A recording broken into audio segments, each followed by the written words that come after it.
my toes. Forward. I should have came a different day. What I have to say is going to be simple and short. Appreciate the time. I'm here to a couple of reasons to announce my official retirement, but mostly to express gratitude for the council, for the citizens of the county, and the citizens of Nephi. It's been a wonderful opportunity that you have given me to serve. I'm going to be sad to retire. The retirement will be midterm. I have another venture. That's why I'm really excited for that. That wouldn't wait till the end of the year. Hence the decision to retire sooner. May I read this letter? Yeah, go ahead.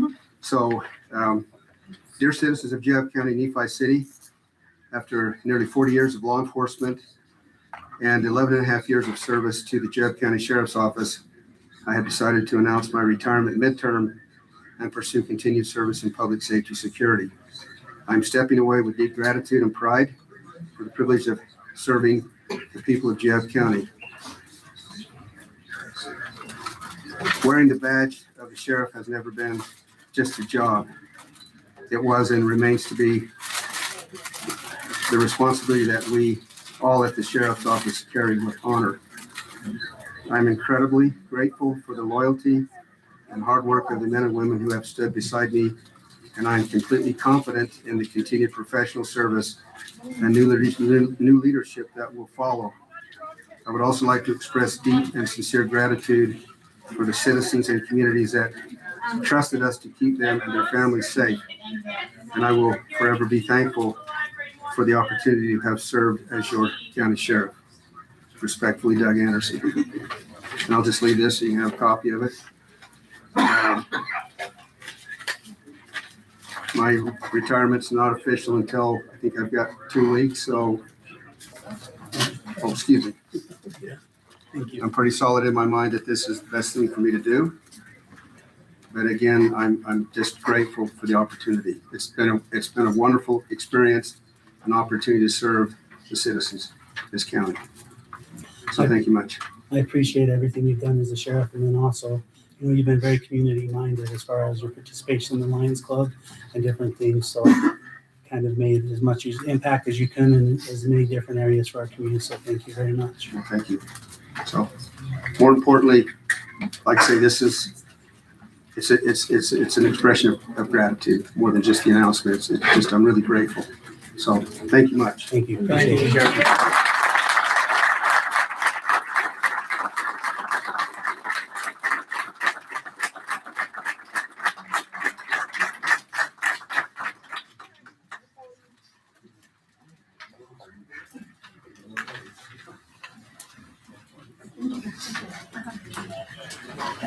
Okay, Mayor and City Council. Once again, our Library Youth Council was busy. Go ahead and stand up, guys. All of the guys that participated, come on in. Go ahead. They went ahead and they made these charity bears to give to the ambulance crew to provide those to kids in crisis. So they spent 2 days doing this, total of 4 hours. We had parents, we had kids, we had everybody, but these are the charity bears that we wanted to present them to the ambulance crew. How about all of them?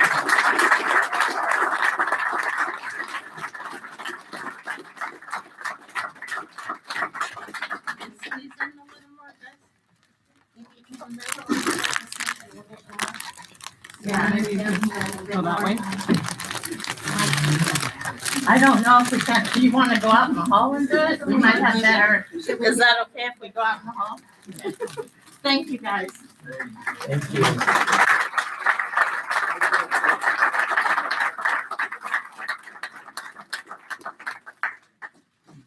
And then we'll hear from Ruth about a library update.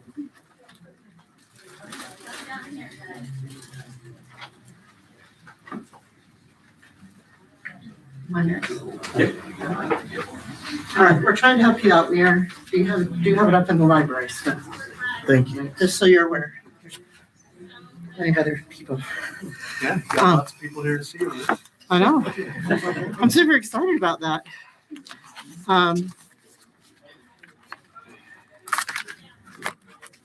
Okay.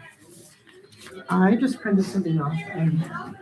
Well, someone go to my printer and I didn't grab it. I was so excited to come over here. What do you mean? There's a piece of paper on the printer. In the meantime, I will get started. So, one of the really fun things that for the first time I've had the opportunity to do is I got to go to a conference in Arizona. It was so exciting to leave the state. Not that I don't love the state, but so I was invited to what is known as IMLS Library Convening 250 Commemorating American History Conference. And they invited small rural libraries from 8 states to attend. We had Texas and New Mexico, Arizona, it was sponsored at, Utah, we had Kansas and Kentucky and Colorado were the states that attended. And this was, the IMLS is the, just because there's so many of you, I'm nervous, is the, where did I put it? Oh, is the Institute of Museum and Library Services. So when we use that, and I'm going to tell you about some grants, but the Institute of Museum and Library Services is under the provision of Library Services Technology Act and is administered through our Utah State Library. It's how I get a lot of our loans, or our grants that we receive as a library. And while I was at that conference, I got really brave. And I was the only Utah librarian to represent Utah. So anyway, so I went to this and presented all of the things that are going to be going on during America 250. And I wanted you to, as well, to, because this is part of our community. So at a national level, Utah's been invited to July 5th American Potluck, and it's in all 50 states. Utah sponsored this. They got all 50 state governors to be on board with this. And their national partners as well, like the American Test Kitchen, Associated Food Stores, Interfaith America, etc. There's a website about that. We would encourage you to do that. And we're hoping our city as well figures out how we are going to celebrate that. It can be celebrated at a community level or as an individual. They want friends and family to get together, share a meal, and get to know one another at a different level for America 250. So that will be July 5th. And as we get closer to July 5th, there will be a lot more media about this event. Will there be a time? That's up to our communities. So it's just that day. They are asking the communities to decide how they are going to handle that day. And like I say, it may just be neighborhoods, getting together. Some communities are sponsoring bigger events, and so are some of the, mostly at like the county level or city level.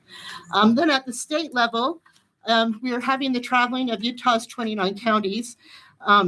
The Pen is Mightier, Writing a Revolution, sponsored by the Larry H. Gail Miller Family Foundation and partnered with Utah Museum and Arts. That event is 20 panels exploring the revolutionary era that the leaders harness tools. And the big thing with that is that it will be here in our county during the whole month of July. So as a library, we are also going to try, it will be June 30th through August 18th. And we're trying to come up with a way to encourage families to attend this event. It will be at the county over there, those 20 panels. And our goal is to try and help people go witness that and actually read it and be a part of it.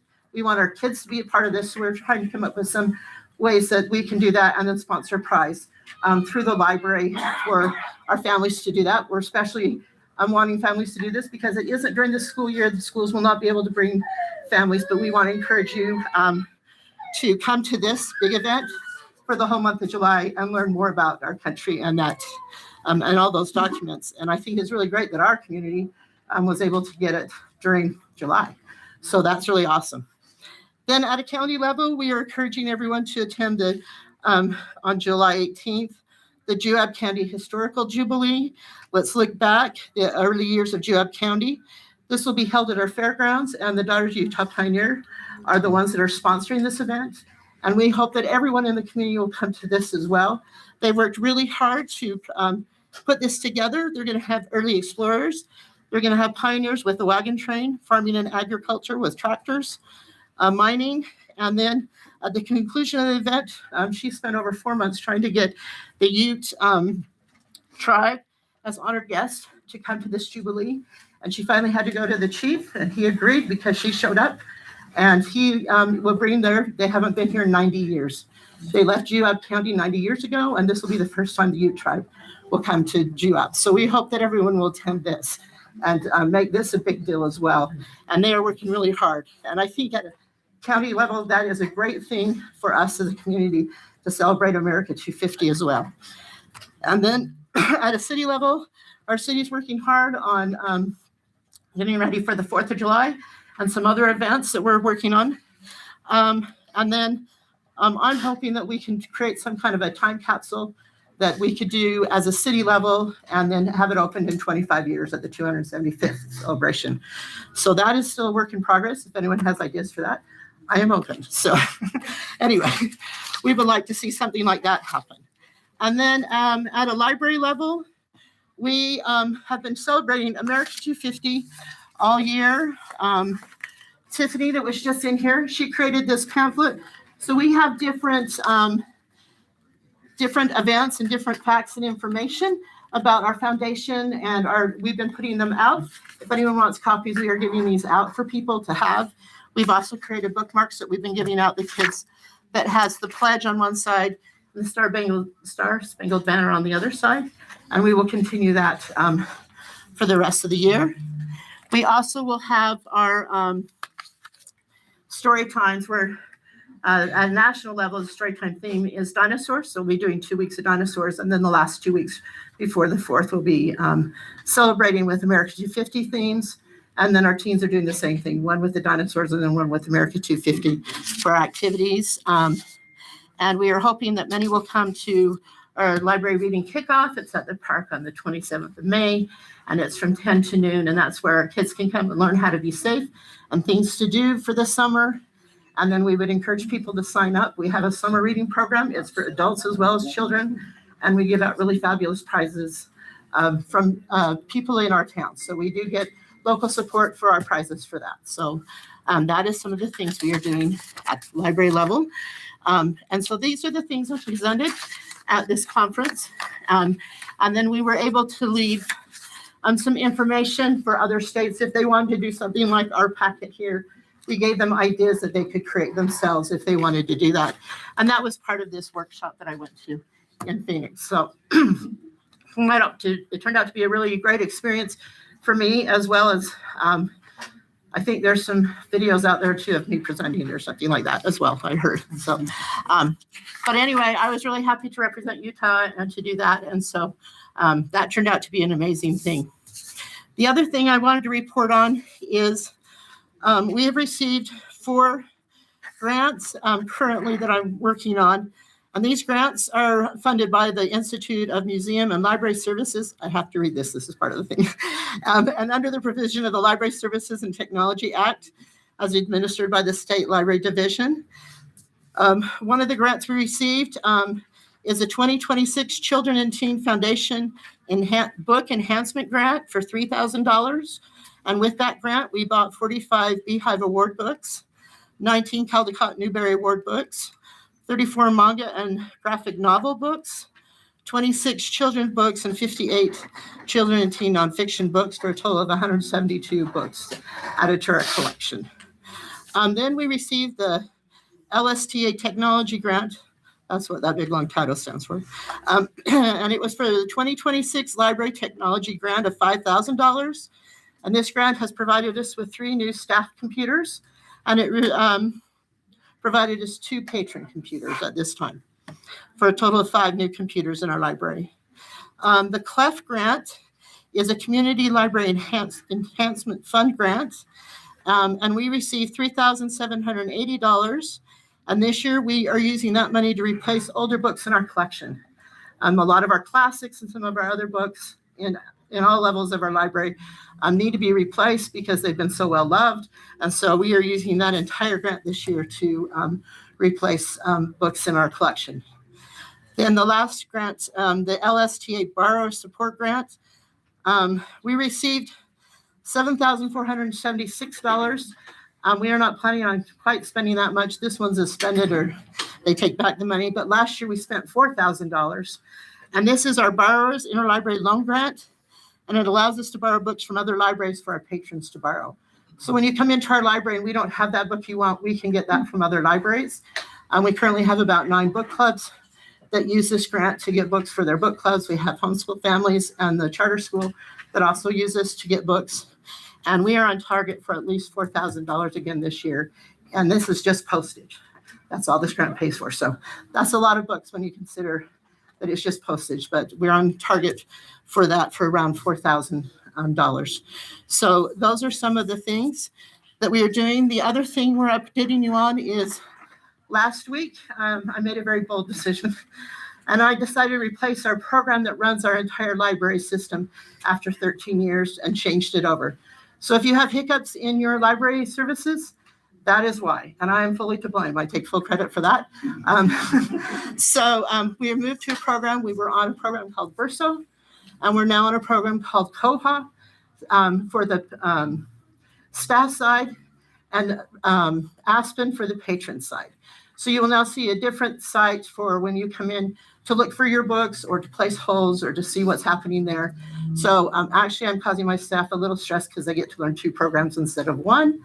But the reason we did this is we also received a grant from the state to fund this. And I don't have the exact number, but it's a little over $3,000 to change out programs. This program will cost us a little more. Last year we paid $1,000. This one is going to cost us $1,500, but I feel it's really worth it. The reason I feel that is instead of being a loan library, we're now part of the Juniper Coalition, which is what the state is calling us. And so we're part of a lot of small libraries that now will be able to get help from the state library, and they have been amazing. There's 3 of them that have been helping me do all of this, answering questions, just really helping us be able to move forward. And I feel for the future of our library, it's really important for us to have this because if the library needs changes as things happen, someone else could easily come in and get help from the state and be able to understand this program instead of wondering how this would work. So for the benefit of the library in the future is one of the reasons I made the decision to change that. So that is also a huge, huge deal. We have a lot going on. And then for our county residents, just as Nephi patrons and taxpayers, just so you know, we are increasing our fees for our out of area for library cards. We were currently just doing $25 a year, and we realized that you as taxpayers are paying more of that, and we needed to bring our funds up for out of area people. So starting July 1st with our new fiscal year, they will be paying $50 a year, and then we'll slowly work on that. So we're doubling that. And then if they want Libby, and that's one of our cost reasons, our Libby costs went way up, which is our online reading books and audio books. And because of the cost of that, we're raising that out of area fee to $25 a year for anyone who wants just a Libby card. So it doesn't affect any of you. If you live here in this city, you are paying us and you're making our library an amazing place. So we want to thank you as taxpayers for helping us fund the library and being able to provide the services that we do for our community. And then just know that we are trying to make that more fair and balanced as we work towards getting our county residents as well. So that is a lot, and it is a lot. And it's a lot in the last 3 months. So, and in the upcoming months. So we just wanted you to be aware that the library is moving forward in amazing ways, and we're trying really hard to be good stewards of our city and the money that you're providing us with to have an amazing library. And we do want to be a pillar in the community and be able to provide that not only for our children, but for the adults as well as the community. And we're just grateful for your support. Thanks, Ruth. Thank you. Two things that I'll add to Ruth's presentation as far as the 250 celebration. On June the 20th, we're doing, as some of you may know or some of you may not know, the first baseball game was held in Utah. It's been said that it get this side of the Mississippi, that's what we're claiming. That's what the proclamation, well, the proclamation wouldn't say that, but that's what we're going with. And that's so That'll be on June the 20th, and it'll be up to the high school baseball field. And so the two families there, we're working to try to get as many descendants of those families to kind of be on those teams and that. In addition to the event that's taking place down to the fairground, in conjunction with that, due to our agricultural community, we're doing a tractor show in the form of, well, basically a tractor show instead of cars, tractors. So if your family has tractors or different things, you know, that you've restored or brought back, that's what we're going to do in conjunction with that. We thank you for your presentation. Yes, thank you so much.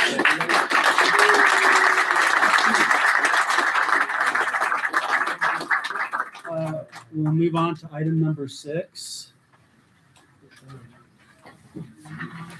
I'll make the motion that we approve the council meeting minutes from April 7th, 2026, the work session minutes from April 14th, 2026, the approval of claims, and all 3 burial rights. I'll second. Okay, Shari with the first, JD with the second. All in favor? Aye. Any opposed? Motion passes. Okay, probably what most of you are here for. Before we get started, having watched Box Elder, and it seems like this crowd's a little bit more common, a few things that I want to bring to everybody's attention. Prior to this push between people not understanding county issues, city issues, data centers we've been in discussion, but it's not been up for vote or anything like this. The only reason why it's on this schedule itinerary right now is to kind of deal with some of the mistruths and misnomers out there. So I hope you come with an open mind and at least being willing to talk to him. In addition, my full-time job, I'm used to screaming, I'm used to yelling, I'm used to hooping and hollering and all that kind of noise. But in respect for the fact that we have some children in this audience, I hope that we can show a semblance of what it means to be calm and collective, share your opinions. I'm okay with the emotion side of it, right? I think you can deliver that message, but I hope we can show them how to work through conflict and issues and challenges as they come, and do that in a respectful manner. For some of the people that were here last time, apparently just giving out my telephone number wasn't enough. There's some business cards right there. I probably need to pull one business card out of there. Chief, if you'll find that, the one that's not. There's my number. You can call me. It's been amazing. The individuals who actually called me instead of wanting to have keyboard contests online and deal with, we were sure able to get a lot accomplished tonight. And some of them aren't even here because they answered the question. So I owe an apology to some of this group here, because anybody that seems to know who I am and know what I'm about was willing to make those calls, stop at my house and have those conversations. So I haven't done a good job on knowing a lot of you in the room. I know some people that are in this room today are here as support for us as city council members and me personally, right? So there's a business card. I'm easy to find. I'm willing to pick up the number and talk. I do have a full-time job from 8 to 5. I will not pick up your call, but after that, I can go until 10 o'clock, 11 o'clock at night. It doesn't bug me. I'm there to have that conversation. I want to have those conversations, right? You're not going to see me engage on social media. I tried that with an individual. He didn't want to listen, even though I provided him information, and that was the end of that. And so from that point on, it's not worth it to me. My time's more valuable, and I'll have a conversation, because everybody just gets caught up and I'm going to just slam away on that computer and not really think about what we're talking about. So like it, hate it, in between. Come talk to me face to face, call me on the phone. There's my business cards floating around. If we run out, I'll get more printed out, or you can have my number. With that, I'll turn time over to Seth, and he'll address the data centers in our community. Thanks, Mayor. I'll try to speak loudly. I don't have a voice that naturally carries, so hopefully you can hear me, but I'll try to speak up. We thought it would be helpful to just have this informational presentation, and I thought I could clarify a few things before we actually get into it. I don't know why it got sent out there that there was some agenda item tonight about data centers, because there never has been, and there isn't one right now. So there's no monumental decision that's being made tonight. The council's not got anything on the agenda regarding that. We are in the process of negotiating with some companies, and we'll talk about that. A couple other things that are going on. There are a lot of there's a lot of interest in the area beyond just Nephi City. And so there is a difference between the unincorporated county area and the Nephi City boundaries. We are really only in serious talks with one company, even though we've been contacted by a few. The county, on the other hand, I think is in contact with several. So we only have jurisdiction over what will eventually come into Nephi City. So if you're here for something that's going on at Juab County, you're in the wrong place. We will only deal with things that are in Nephi City.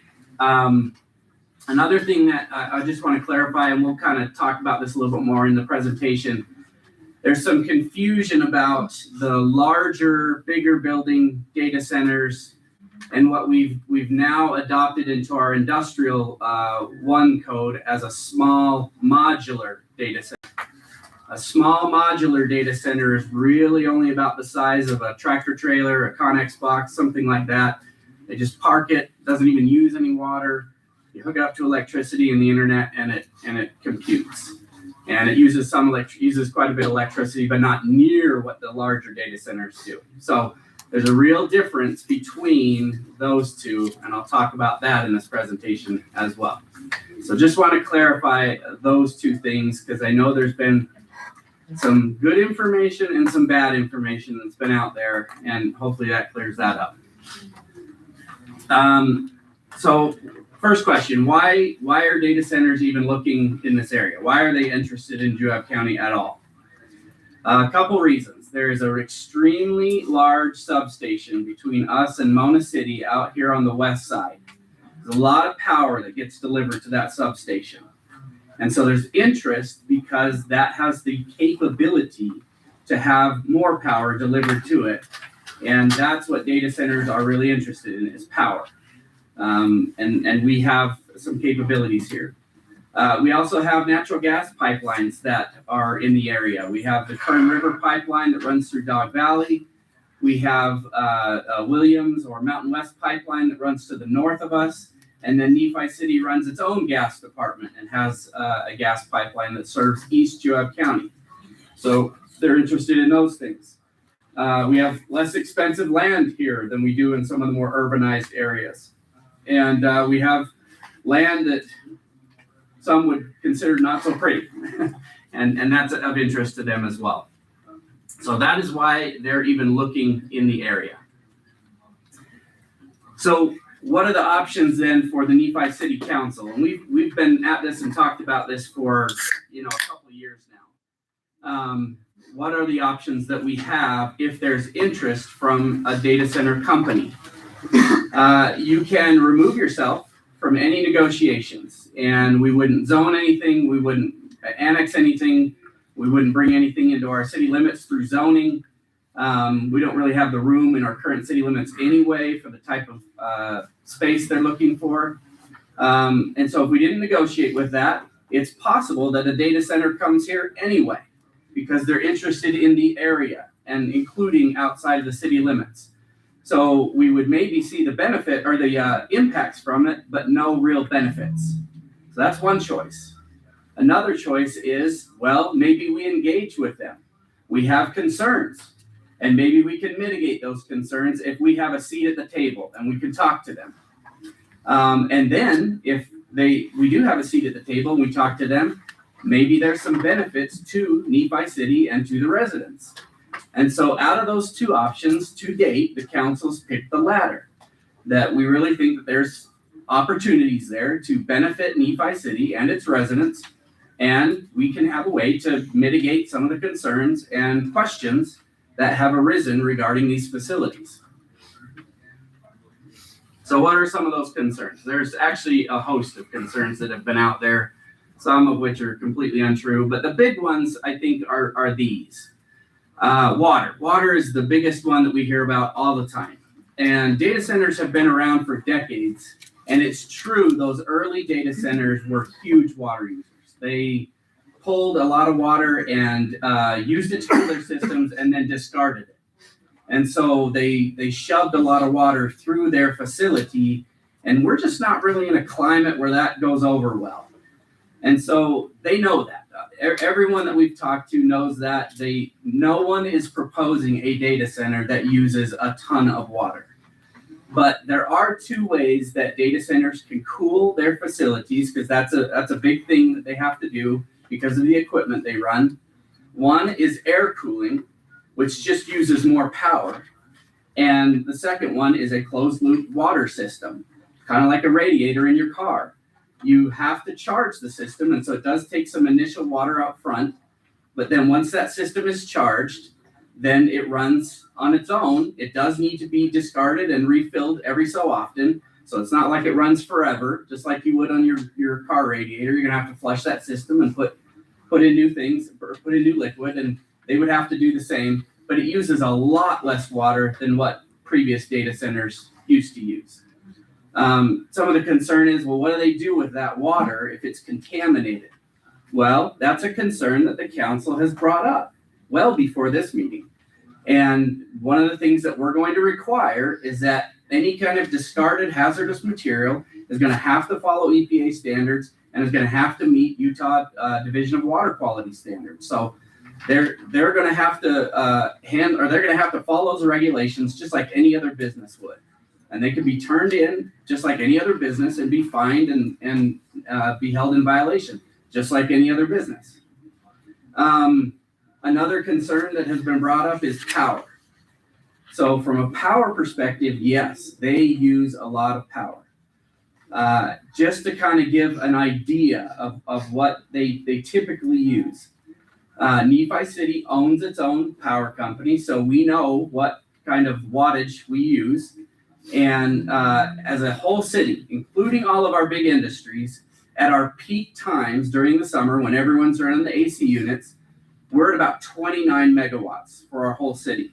Most data centers start somewhere between 50 and 100 megawatts just to begin. And then, of course, they'll progress from there. And so that's a concern. Where does that power come from? Just like any other big developer that has impacts on a system, we put that responsibility back on the developer. And the developer will have to find out where that power comes from. However, we're a power company. We like to sell power. We want to sell power. And so it's an opportunity, and that's more on the benefit side, but we have an opportunity to sell that power to them. I've heard a lot of complaints about noise. What is going to happen when these things come in? I went on a field trip with some of our staff out to Eagle Mountain. They have several data centers out there. We got out of the truck, walked right next to the fence separating the road from those data centers, and we were able to have a conversation with each other in a lower volume than I'm talking right now. I would say the crackle from the power lines was a little bit louder than what you'd hear from the data centers. So, there's a reason why we've decided to put some of these out in the west fields, and we'll talk about that later in this presentation.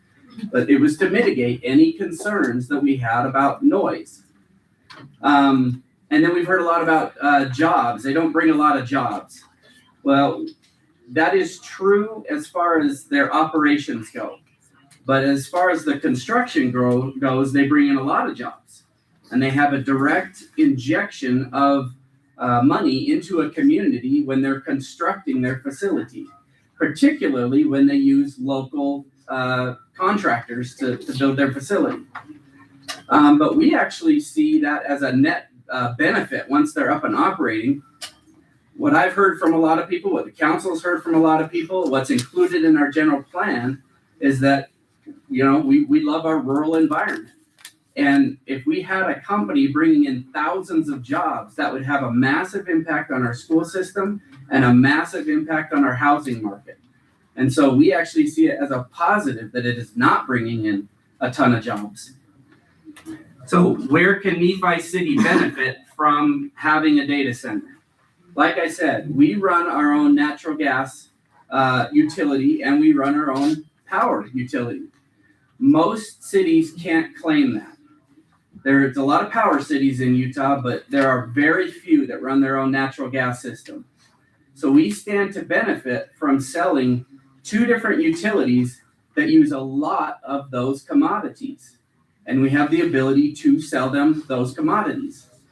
So what happens with that money? Well, that just benefits our systems.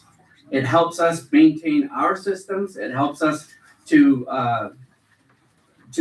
not have to raise rates. And particularly from the power side, if we have something called a high load factor, meaning we have more constant power instead of the peaks and valleys. Peaking power is expensive power. But if you have a more steady power rate, you can purchase something called base load. Base load is much less than peak power. And the more base load that you can buy, the lower your power rates. With more constant electricity, by smoothing out those peaks and valleys, we have the opportunity to purchase base load. It's not a theory. We already do this. We have a couple different facilities in Nephi that run constant power, and we have benefited from that. The power company we buy through, UMPA, they purchase base load and sell us at that lower cost. They sell that power at lower cost to us.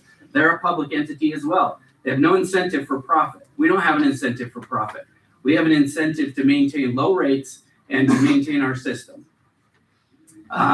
Just like anyone that's a taxing entity on these facilities, we would also benefit from property taxes. To put that in perspective, right now, all the taxing entities combined are they have an assessed value for the whole county. It's about $2 billion or so, and that's what's assessed on, or that's the assessed value of all the buildings, everything in the county, and all the taxing entities that overlap those valuations. They charge rates against that valuation. These facilities measure their investment in the billions. So the impact to our community as far as our assessed value goes way, way, way up. And all the property tax entities that overlap that development stand to make a significant amount of property taxes. So where do those property taxes go? These are just some of the facility or some of the services that the city provides that are much more open. Our police services, our parks, our roads, our library, which we just heard from tonight. You know, it'd be nice if we could afford some of the things that are needed in these areas, and we can't afford right now. But with some additional property taxes, we could. We can also use some of these funds to pay off city debt. We could use some of these funds to invest in assets that gain value. There's a lot of things that we could do to help the city and to help future residents of our city with those kinds of resources. So we see that as a big benefit to the city. So where are we in the process? These are just some of the public meetings that we have held to date. And these are all public meetings. They were all posted on the Utah Public Notice website. They were all posted on our website. They were all posted on our Facebook page. These were all noticed out to the public. To date, we have not really had a lot of interest in this topic. I think that's changed. But we have held public hearings on it. And what we've done so far is that we have been negotiating with a single developer. This isn't really even a data center yet. This is a developer who develops a site for a future data center. So we're not even negotiating with the actual data centers yet. But what you're doing is you're setting the rules. You're setting the rules for how a data center could develop here. And a lot of those concerns that I talked about, the council has already brought up. And the council has talked through those things. So through the agreements that we're making with this developer, we are requiring them to do certain things, like have low water usage, like to get rid of any hazardous waste in an appropriate manner, to not have a certain level of noise. We're mitigating a lot of those things because we have a seat at the table. So where are we now? The last time that we had any interaction with the developer, is that they petitioned the city for annexation. And I'll talk specifics about where they're looking in the next slide. So that's in the process right now. It's being considered for annexation. That went through a long and drawn out process of looking at the land that was being proposed, taking it through certain levels that the council has to approve at every level before it moves forward. We had an analysis, a very in-depth analysis, determining whether or not this was a con or a pro to the city. And it's not all pros, there are cons to it. But in the end, the council had decided that the benefits outweighed the cons and it was worth exploring. And so we have moved forward with that process. So where does it go from here? There is a public hearing that will be scheduled on that annexation. It'll be at a future date. We're working out the terms of an annexation agreement right now. And those have not been finalized. Those have not been settled. So if there is any opportunity for people to express concerns and would like to see certain things in that agreement, we are more than happy to take a look. They're more than likely already addressed. But that public hearing will probably be in the next couple months. So what is and let me also point out, because I have it in here as well. This is another thing that we've been looking at is these small modular data centers. Very, very different from the larger ones. Like I said, they're like Connex boxes. They're about that size. We have approved that as a use in our industrial zone. So where we have industries, it could be a use within those zones. There is a single business that has an approved use right now in the industrial park that's just right over here by NRP and National Vinyl. They do have one of those approved. It would use about 4 megawatts. We more than have the capacity to serve that from a power level. They don't use any water. They connect to the internet and they're closed off and fenced off. So you don't really have a major impact. And they're not going to make any more noise than what the industries already are in that area. So that's why we looked at approving them, because they really fit in that zone with everything else that's going on in any industrial zone. But those are very, very different from the larger ones that I'm about to talk about next. So where we're looking at a data center is in this area in bright green. So just to orient yourself, this is the northern part of Nephi City and north is that way. So this is out west of the airport. You can see the airport on that slide right there. And it's in those fields in that area right there. It doesn't mean the entire amount is going to be covered in data centers. They do require a lot of space. They like a lot of space between the border of their property and their building. They fence them off. They're highly secure facilities. They don't like people just walking around willy-nilly near their center. So that's where they're looking, and that is the proposed annexation area. It's about 2 miles west of the city and about a mile away from any residential home. And that is what is being considered for annexation when the public hearing will be held at a future meeting. So that is where we're at in the process. We are already negotiating ways that they'll be provided power, that they'll be provided water. I will point out that they're under agreement already to limit the amount of water usage that they have in each building. And they're already under agreement that if they desire power generation, if they put a power plant out there that may use a lot of water, they are responsible to go find it.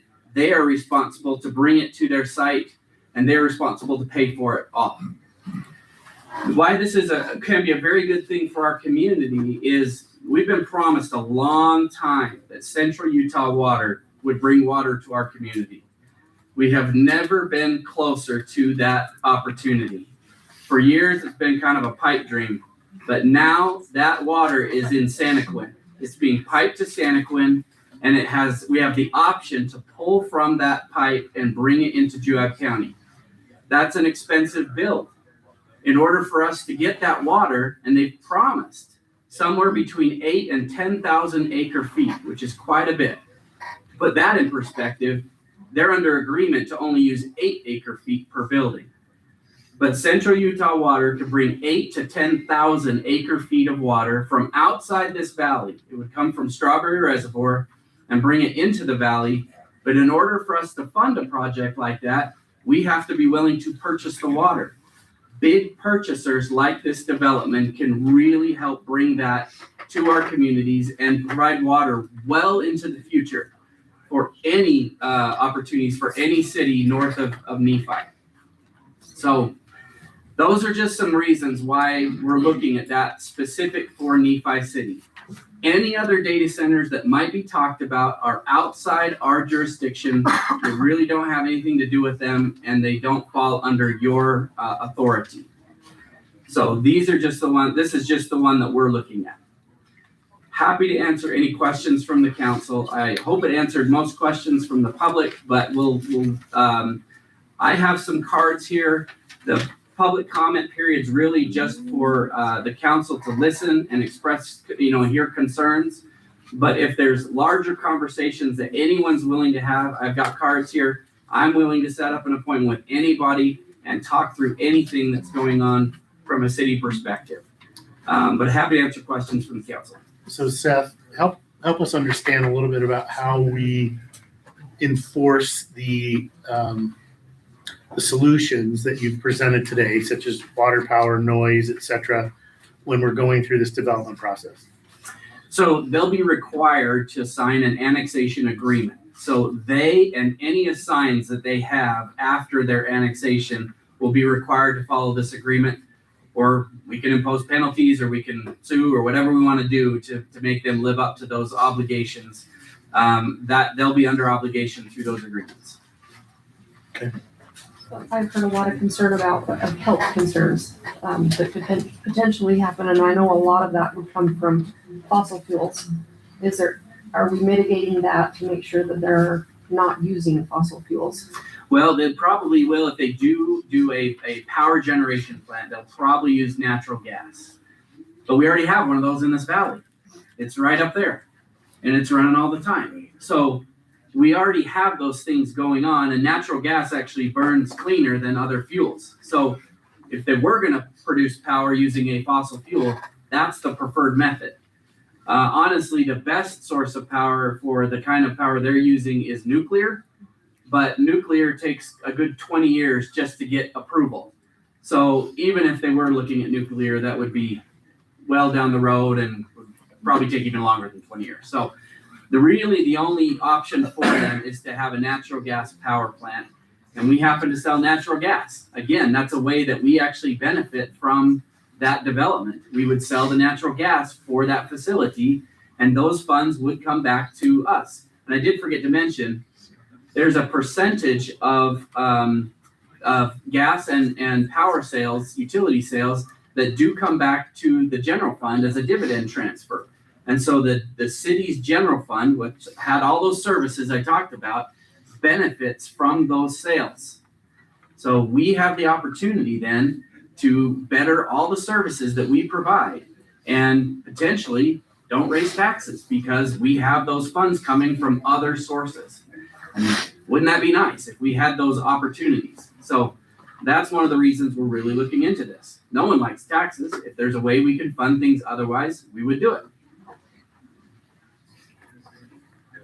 Any other questions? Okay. So Travis has the list of names of the individuals who have asked to speak. Is there another sheet that we don't currently have that's floating around anywhere? I just have 2 sheets.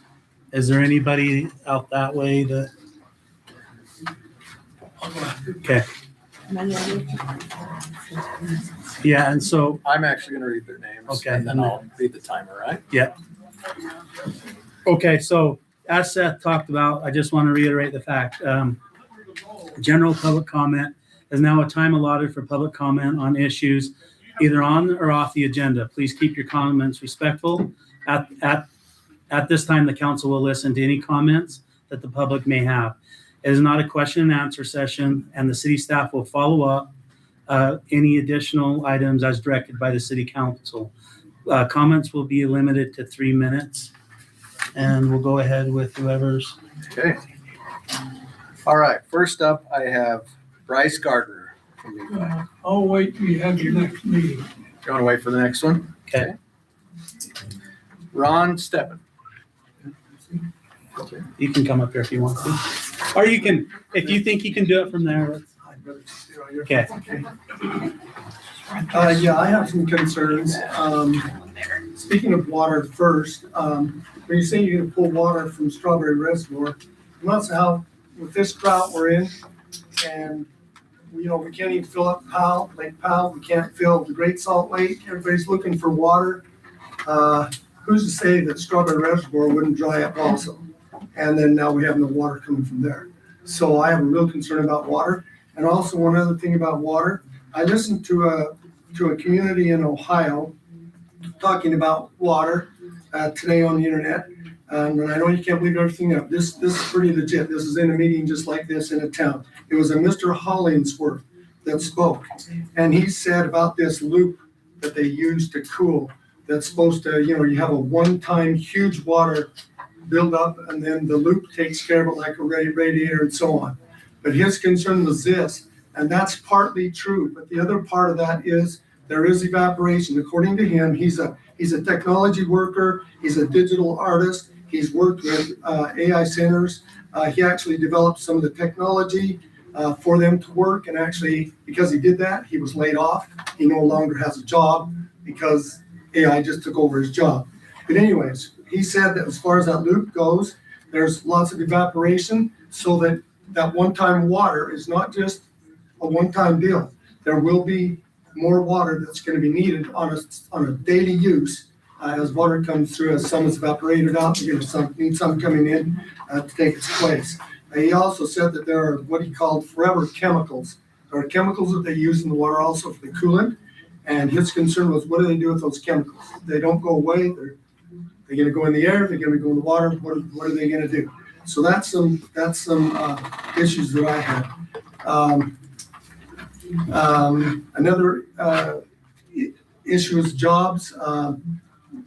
AI runs itself. There aren't going to be any jobs in the center. Only jobs will be in the construction. That's it. When the construction's gone, the construction people go. After that, nobody in the community is going to benefit from jobs from one of those centers, in my opinion. So I just want to go through an example too about promises that big companies make. They come in with all their millions and billions. They make promises they'll do this and this and this. They'll take care of this and this. And sometimes that doesn't happen. For example, I lived in Beaver County for a while. Smithfield came in with their pig farms. They promised there would be no smell. They promised that the sewage that came out from the pigs would be taken care of in big water retention ponds, and that they would line those and there wouldn't be any problem. Well, what happened? Talk to anybody out in Milford. Every evening when the south wind had come up, the smell was horrible. They had to close their windows and all that kind of stuff. One of the retention ponds leaked, and there was sewage that went into the groundwater and messed up their groundwater. So that's other concerns, but I guess I'm out of time. So Thank you. Thank you. If you want to email or share the rest of your list with me or send it to Seth, well, definitely, I'd love to see it. Thank you. Okay. Okay, next up we have Zeke Burnett from Nephi.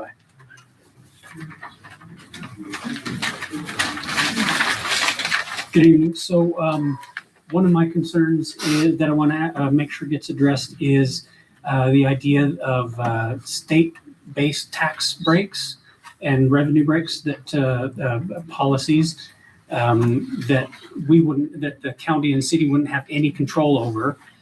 So as far as whatever revenue could be brought into the community, it might not be what we are promised, because there are likely some statewide tax breaks. And talking to other areas where they have the data centers might be helpful for that.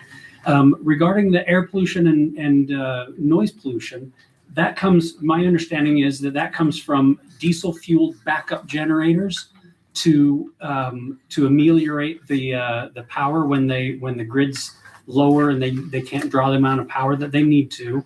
And that kind of pollution is fine particle matter and nitrogen oxides that create respiratory problems, heart disease, and asthma. For example, the state of Virginia estimates that data centers contributed to $300 million annually in public health costs. Now, keep in mind that Virginia does have the most data centers of any other state in the country. I also read an article that talked about a national review that was done of 700 data centers across the U.S., and they found that all of them had a significant increase in air pollution and water pollution.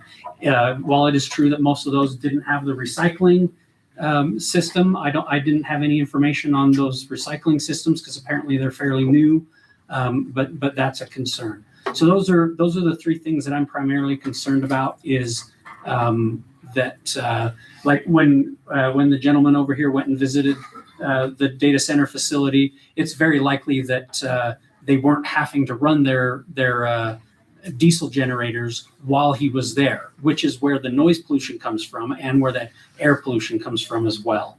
So I just think those are very important issues to bring up. Also regarding jobs, I know that it was said that the idea of bringing in a lot of jobs isn't necessarily the concern, but even a regular data center, not the mini centers or whatever that Nephi City's interested in, only brings in 20 to 50 jobs for the daily once the construction is all complete. So for ongoing maintenance and running of it, it's only 20 to 50 employees, depending on the size of the facility. Thank you. Thanks. Okay, Amanda Reynolds, Nephi. One is I would first like to thank our council members. I really appreciate you guys, and I feel like most of you I know on a personal level, and I love you, and I trust your guys' decisions, and that's why I don't show up to council meetings most of the time, is because I already feel like I trust what you guys are going to decide. My daughter Kate is in school for landscape architecture design. She just designed and environmental planning. So when I was up there, I was speaking to her professors that are environmental specialists. And they said, we can't stop these from coming, but you can work with them and put strict regulations to make your community safer, because we can't stop them. And so he had a lot of great ideas. He said that we can contact him, USU. They will come down. They will help us. They will are willing to help us know what kind of environmental impact tests we need to do, because some of them are ones that we don't really need to know. One of them is the job issue. He goes, you guys don't want a lot of jobs in your community, just like you guys brought up. We don't want that because that will change our community. And so he goes, you want the ones that aren't going to be bringing a lot of jobs. What is your community needing, wanting? Where do we want to stay? And I just feel like that the thing is that we need to be at the table, because we don't know. We need to be able to have say over it. We can't stop them. They are coming no matter what. But also we need to make sure that it's done in a way where we have the control, not the businesses, that we get to protect it. Like the environmental plannings, like he says, you also need to do, like, how is it going to affect your plants, your animals in your community, the visual, how is it going to affect our visual, what we see and our beauty, how is it going to affect our economy in negative or positive ways. Maybe we don't want it to boost economy in a certain way. Maybe we need it to boost in another way. And so those are things that they can help us plan. And I have these professors' information that I can give you. And they are willing to come down and help us. They said they came down and helped Santa Quinn in saving the orchards, because developers were coming in wanting to take out all the orchards. They're like, this is changing. Santa Quinn will lose their identity. They want to help Nephi keep their identity and what we need. And so they want to help us. They want to do these things. And I do trust you guys. And I am grateful for all that you guys do. And I feel like I love you guys on a personal level outside of city council members. And that's why I'm trusting. And some of these things, because I don't understand what's going on, I'm confused, because I feel like that if you guys weren't on those tables, you'd be on this side with us protesting against it. And so if you guys aren't protesting against it, where I feel like if you weren't on the city council member, you would be out here louder than I am being against it. So there's stuff that I don't understand or know what's going on. And I feel like we need to understand and know what's going on why you guys are willing to even consider this and look at this. Because knowing you guys personally, I would think that you would be against it. And if you're not against it, I need to know why you're not against it. And because you have the same beliefs. Thank you. Thank you. Okay, we have Mike Morgan, Nephi. My name is Michael Morgan. I'm a 31-year resident and have had the great opportunity to serve this community as the chief of police for the past 18 years here. I want to thank each and every one of you for giving our citizens the ability to speak regarding their personal opinions and concerns on these data centers. I've been reading the community's concerns on social media, and I understand that anything new prompts questions regarding the pros and cons. I am here to be like the one-time reporter Paul Harvey and give the other side of the story. For the past 18 years, I have worked with the city administrators, city council, and mayors regarding the Nephi City budget. I have consistently brought up the need for what is required to keep this community safe. Growth here now and will continue, and keeping up with the growth will financially cost our citizens. Nephi City faces severe budget constraints. We only receive 5.8% of the property taxes that our citizens pay every year. For example, if you pay $2,000 in property tax, Nephi City received $116 of that. Nephi City has not raised property taxes since 1970s. In fact, property tax was lowered 1 year. The current structure will not pay for all the necessary needs to keep the pace with our growth. This budget reality has had a direct and dangerous impact on public safety. Over the last 18 years, Nephi City calls for service have tripled since 2008. Despite this increase, we have not been able to add a single additional patrol officer due to the tight budget restraints. This is not feasible or safe for my officers or for the citizens of this community. There are numerous times when only one Nephi City police officer is on patrol. This single officer is constantly running from call to call. When you see an officer parked appearing to do nothing, they are utilizing that time in their vehicle as their office, trying to keep up with reports, evidence, and other critical duties. My officers have often get ridiculed for issues like unsupervised kids driving golf carts, motorcycles, side-by-sides. However, one officer can only do so much. For example, when a single officer stops a golf cart with 5 kids, they are legally tied up for 30 to 60 minutes, contacting all the parents for liability reasons. They can't just let them go. While that officer is tied up, we lose coverage for medical emergencies, domestic violence, or other serious calls. One officer cannot be in 5 places at once. Nephi City needs more police officers so we can shift from being reactive to proactive. And this requires money. Furthermore, our police department is currently operating out of a building built in 1954, which is originally a seminary building. It's no longer practical. I bring up all this because I know that the government body cares deeply about this community. I know you are always trying to find solutions. I know that none of you are after personal gain. You are committed to giving your time, heart, and soul to make this community safe and fiscally responsible. My understanding is that for the best financial interest of our growing community, these data centers will provide essential relief to future struggles, helping us maintain our infrastructure and, most importantly, meet our public safety needs. Thank each and every one of you for what you do. Okay, next up we have Mark Martineau, Nephi. The previous people before me, they kind of touched on the points that I wanted to primarily touch on about the data centers and the risks and the pros and cons and the benefits. So I guess from here, so I'll just touch on the proposed tax increase in Nephi City, and then I have a couple other statements. But so he touched on some of it, which I agree on. But so Nephi City is proposing yet another tax increase at tonight's meeting. Our tax rate is already comparable to Saratoga Springs, yet our population is only around 8,000, while their population is 66,000.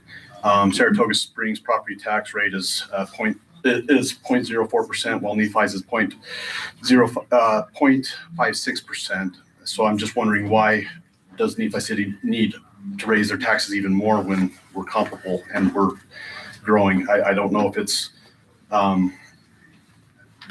something that I would like more transparency that way, if that's at all possible.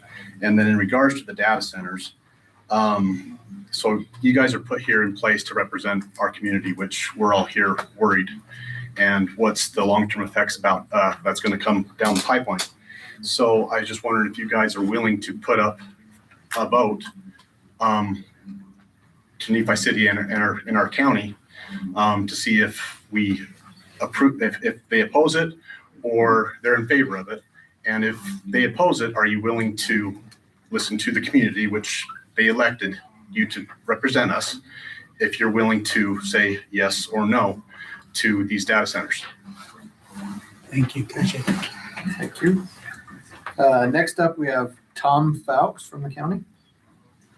I'm an intruder to your meeting. And don't ask Zach about it because he'll really tell you what I am. A good friend. I could correct a couple of the statements that have been made. And if any of you wonder about whether Nephi City's raised the taxes since 1970, look at an old tax notice. It ought to be simple enough to read. Now, if I go to the data center, I'll tell you to be a bit cautious. I would not be all that optimistic on what you think is going to be a benefit. I've heard that song many times over the last 40 years. In regards to power, if you listen to what the governor was just saying, that big deal up there in Tremont is going to generate more power than twice the amount that's used in the entire state. Well, take that for what it's worth. What I have learned about some of these data stations is that they have their own generators. And after they get there, they'll generate their own power rather than pull it from the normal system. So you don't have that to bother with. But I would tell you to be mindful. If you think that you're only going to be impacted by 20 jobs or 30 jobs or 50 jobs, I'm telling you, you want to be a bit cautious on that. You got people that's just to the north of us that's going to be coming down here for a place to live. If you take and go over to the west where you're talking about this one, you're going to be expanding services. So don't think that any additional revenue you generate is going to be just extra money that you can use to expand with on some other project. You'll be stuck with more of it maintaining what you already have. And with that, I'll call it good so I don't intrude on too much of your time. Thank you, appreciate it. Thank you. Okay, next up we have Jim Phillips, Nephi. I think he's over in the other room. And also, next up beyond that is Savannah Bradford, who I believe is also in the. Jim's coming. Okay, let Savannah know too. I think she was in there. Who else? Savannah Bradford.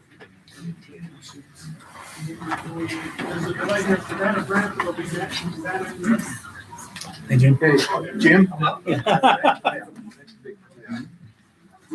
Hey, Travis, maybe you could announce 3 at a time, and then, because they're about a 2-minute delay in there. Okay. So Jim Phillips, I've been born and raised here. Seen a lot of changes over my lifetime. I remember when we all rode horses around, the kids all rode horses around town and watched the progression from that to curb and gutter. And I would kind of respectfully disagree with Seth that there's only one natural gas power plant, because every time I'm out to the fields and the city power plant comes on out there by the South Interchange, I welcome all of you to come out there and listen to that puppy purr, right? Because it's not the crackle of a power line that you hear when that plant fires up. I've never been pro or anti-growth. It's coming. The question always revolves around how do we control it? What becomes best for the community, right? And I'm always very anti letting other people come in and raid our resources and change the community for the worse, for their monetary benefit. And I'll always fight against that. There's a lot of details that I don't know. And I think the devil's always in the details, right?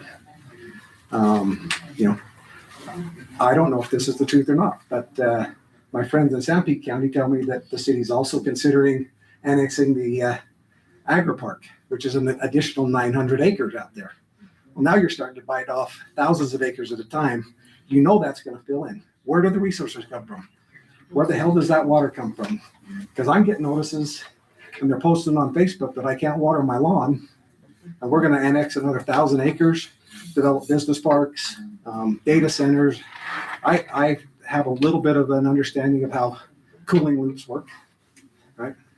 And a closed loop is a closed loop, but even in your automobile, it cools because you've got airflow through there.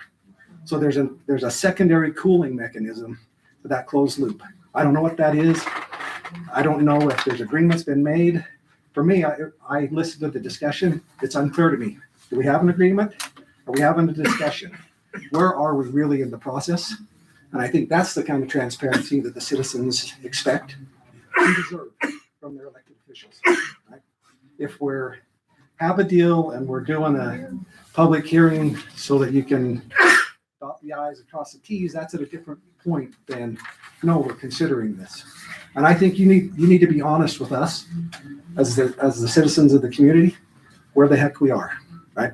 We deserve that, and we demand it and expect it from you. And that's all I have to say. Thanks, Jim. Thanks, Jim.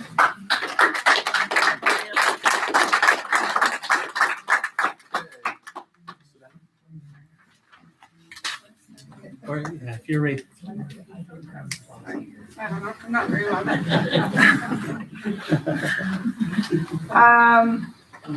I just want to bring up a few concerns. I know some of the concerns stated about health are the fossil fuels getting put off, but also from what I understand and what the research I've done on the closed evaporation or the closed water loop is that like you still have to switch out the water every now and then, right? And there's evaporation, so the toxins in that water and all the chemicals they're putting into that water to keep it cool are evaporating into the air, and then they're also being, traded out, dumped out. Where is that going to be dumped out? I don't know if our water systems are equipped to handle filtering all those toxins out. And then there's also been a lot of studies that I've been seeing about high cancer rates in areas with data centers, miscarriages, lung concerns, neurological issues. Also, I've been seeing that the noise pollution, essentially, you might not be able to hear it super well, but that low hum can actually affect our mental health and our stress levels. It can affect the animals in the surrounding areas. So these things are a high concern to us. And I don't feel like it should be a hopeless thing. I feel like we as citizens should have the right to say, no, we don't want this here. It is not coming here. Not that we can't stop it. I guess we'll just do what we can. I think we should have the right to say no. I want to make sure that our taxes and our power prices are not going to go up. I don't know if these data centers are going to be paying full price for these things. I know that I've heard that they get tax breaks. They get things at a cheaper cost. So are they going to be paying full price for their water shares or more? Are they going to be paying full price or more for their power? Do we have enough power to supply Nephi and these data centers as well at the same time? I feel like any water being used right now is too much water, especially with all the other data centers going in Utah. And I just think that we should be able to say enough is enough. We don't need this here. we're good. So those are my concerns. Thank you. Thank you. Appreciate it. All right. So next up, we'll have Kelsey Bennett from Nephi and John Waits from Nephi. Hello. I didn't want to read it off the phone. I'm so sorry. My name is Kelsey, and like many of you, I only recently found out about this proposed data center. Unlike the people who stand to benefit from it, we are the ones who have to live with the long-term consequences. The biggest issue for me is how this has been communicated. Yes, I understand that this has been discussed in city meetings, but that is not the same as making it truly known to the public. Our city has historically done a very good job of keeping residents informed, which is why this feels different. This felt really quiet and easy to miss. The reality is people are busy. We're raising kids, working, and doing our best just to get through each day. It's not realistic to expect the average resident to track every meeting, especially on issues as complex and impactful as a data center. Something of this scale should have been made widely known in a more clear and accessible way. Once I became aware, I started researching, and what I found raised serious concerns. Across the country, data centers have been linked to environmental strain. They place significant demand on fragile power grids, which can raise costs for residents who are already stretched thin, and there are documented concerns about noise pollution, specifically low-frequency noise, that can affect people miles away. The last point is not theoretical for my family.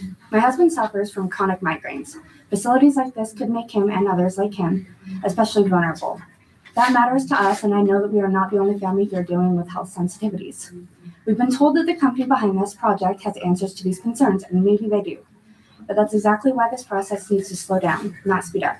At a minimum, there should be an independent third-party environmental and infrastructure study completed before anything moves forward.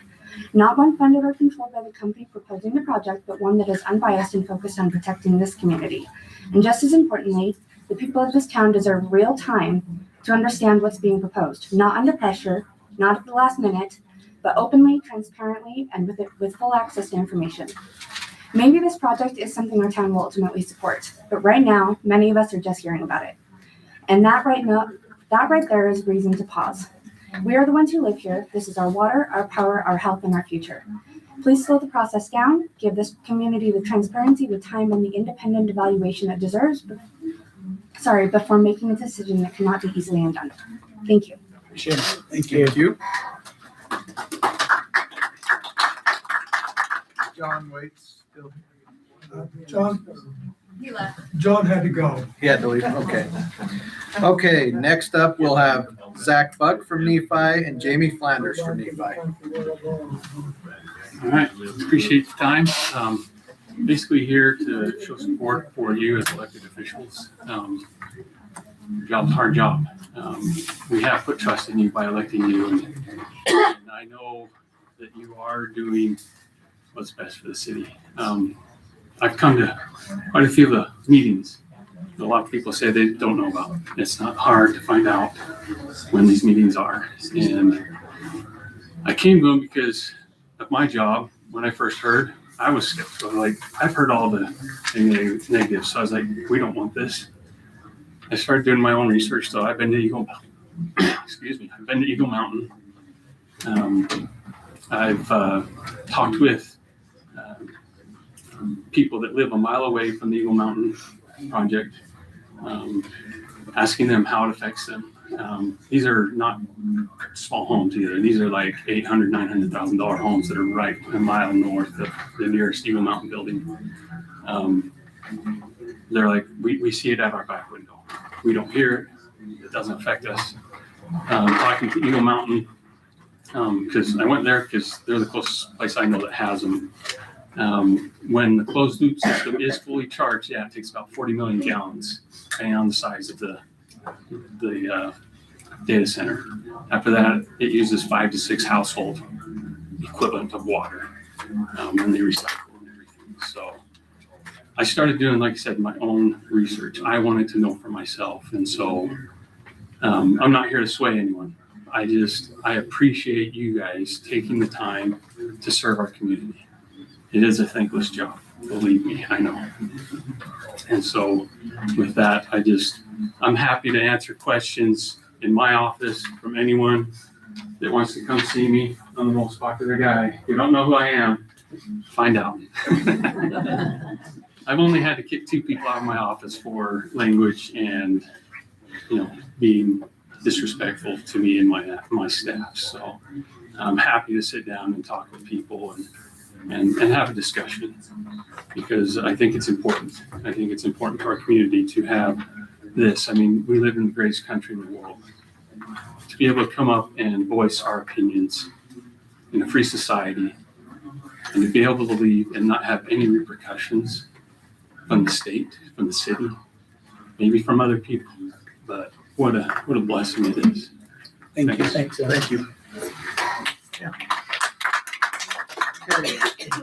Let's see, Jamie, and then Joshua Pinson from Nephi.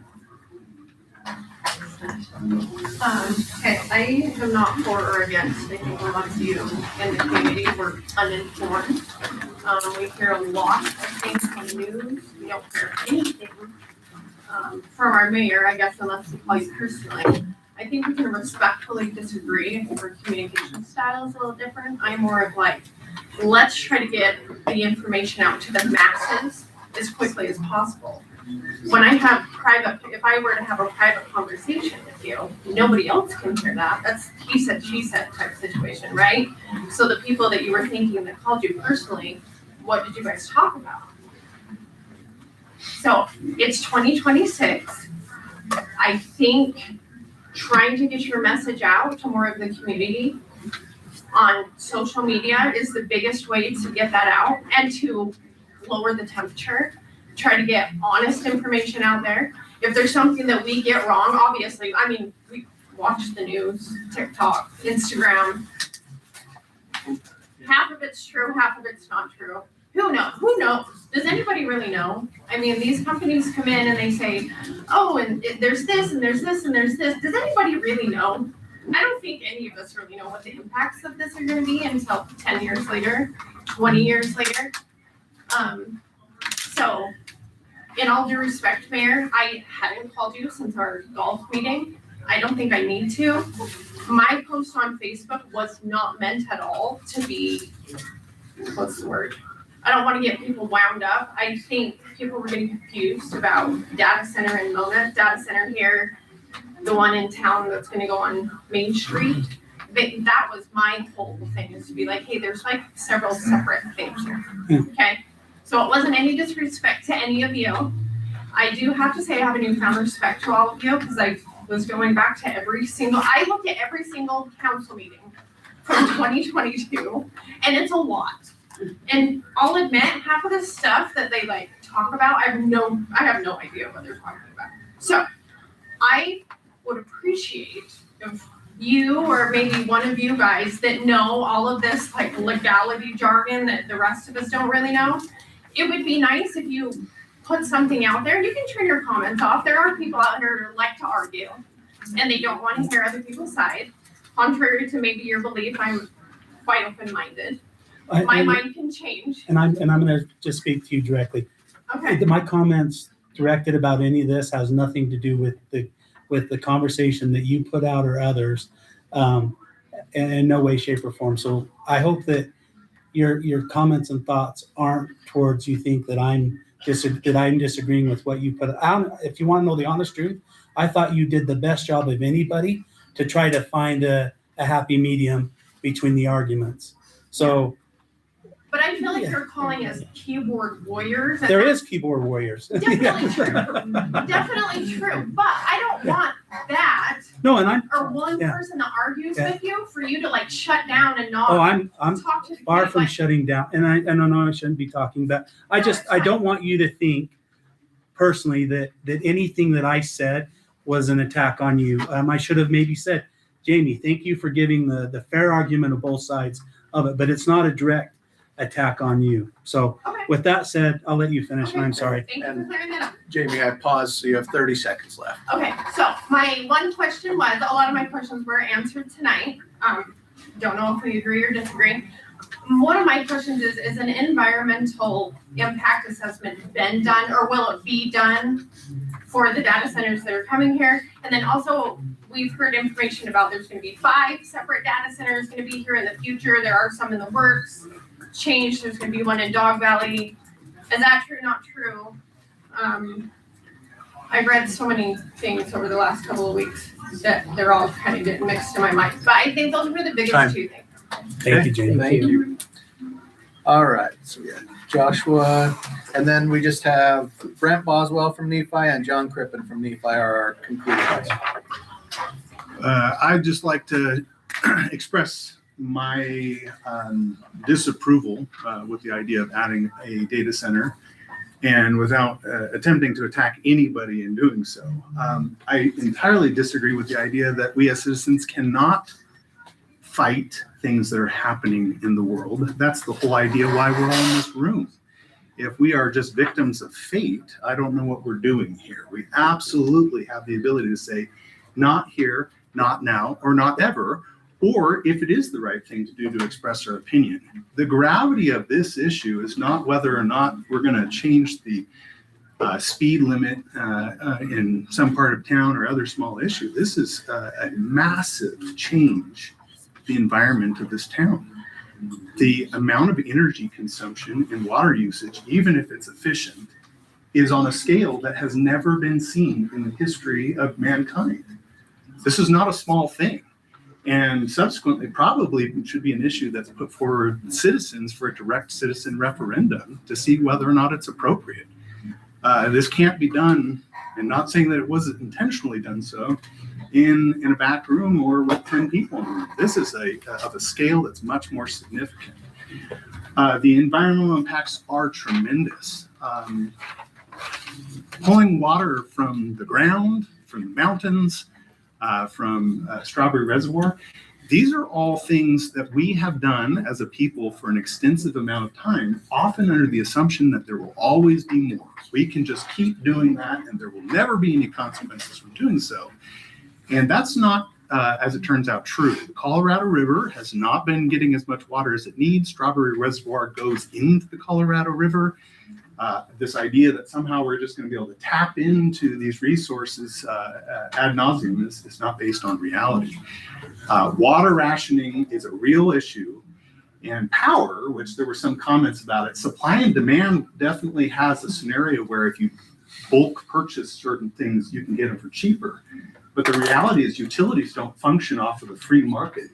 And as citizens of this city, we absolutely are going to have more demand on our utilities, which will require increases in expenditures to maintain it, and the use of it will go up, which supply and demand says the price has to go up. I moved my family here, and I have been proud to live here ever since. And I would absolutely encourage us not to be railroaded by outside influences that want to come in.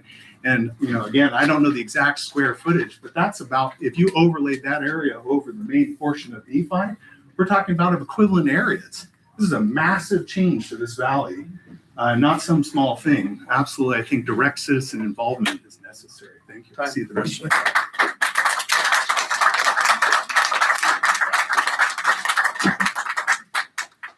For those of you who don't know me, I'm Brent Boswell. I'm the Economic Development Director for Nephi City and Judd County. I could take my 3 minutes going over a bunch of data about data centers. I'll say a couple things.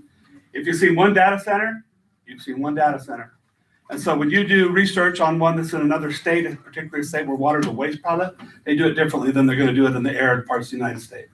I could talk about property rights issues in America and people doing legal things with the land that they own. And nobody wants to have anybody vote on can you build a house or a barn or whatever. It's all property rights. But what I really want to talk to you about is I'm proud of this group. And I know Box Elder got a bad rap. A lot of the people that were there making trouble weren't from Box Elder. But you guys have been awesome. And I hope none of you are the ones saying some of the mean things on social media about these folks and about the county commission. Because I work with these guys every day, and I don't have no notes, I'm speaking from my heart. I've heard people say they don't care. I've heard people say they're not smart enough to deal with this.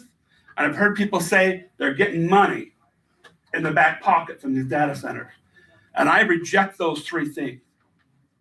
Okay? And the mayor talks about social media. He said I tried that.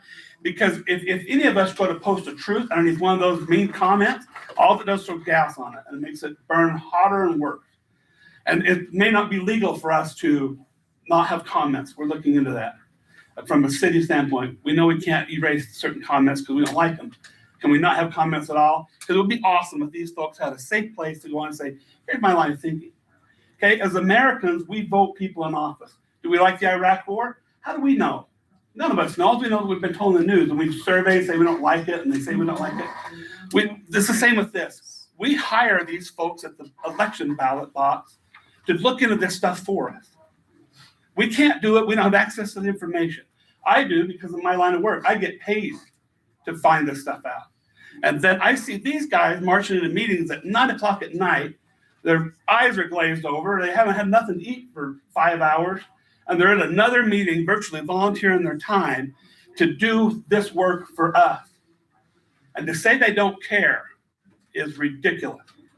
So try to cool it down. It's hard for us to cool it down because then they say, oh, I got the mayor on the line now. I got to sit down. And then all becomes more hate and more fire. We would like you guys to stand up for the folks that you voted for. If you don't like them long enough, vote them out.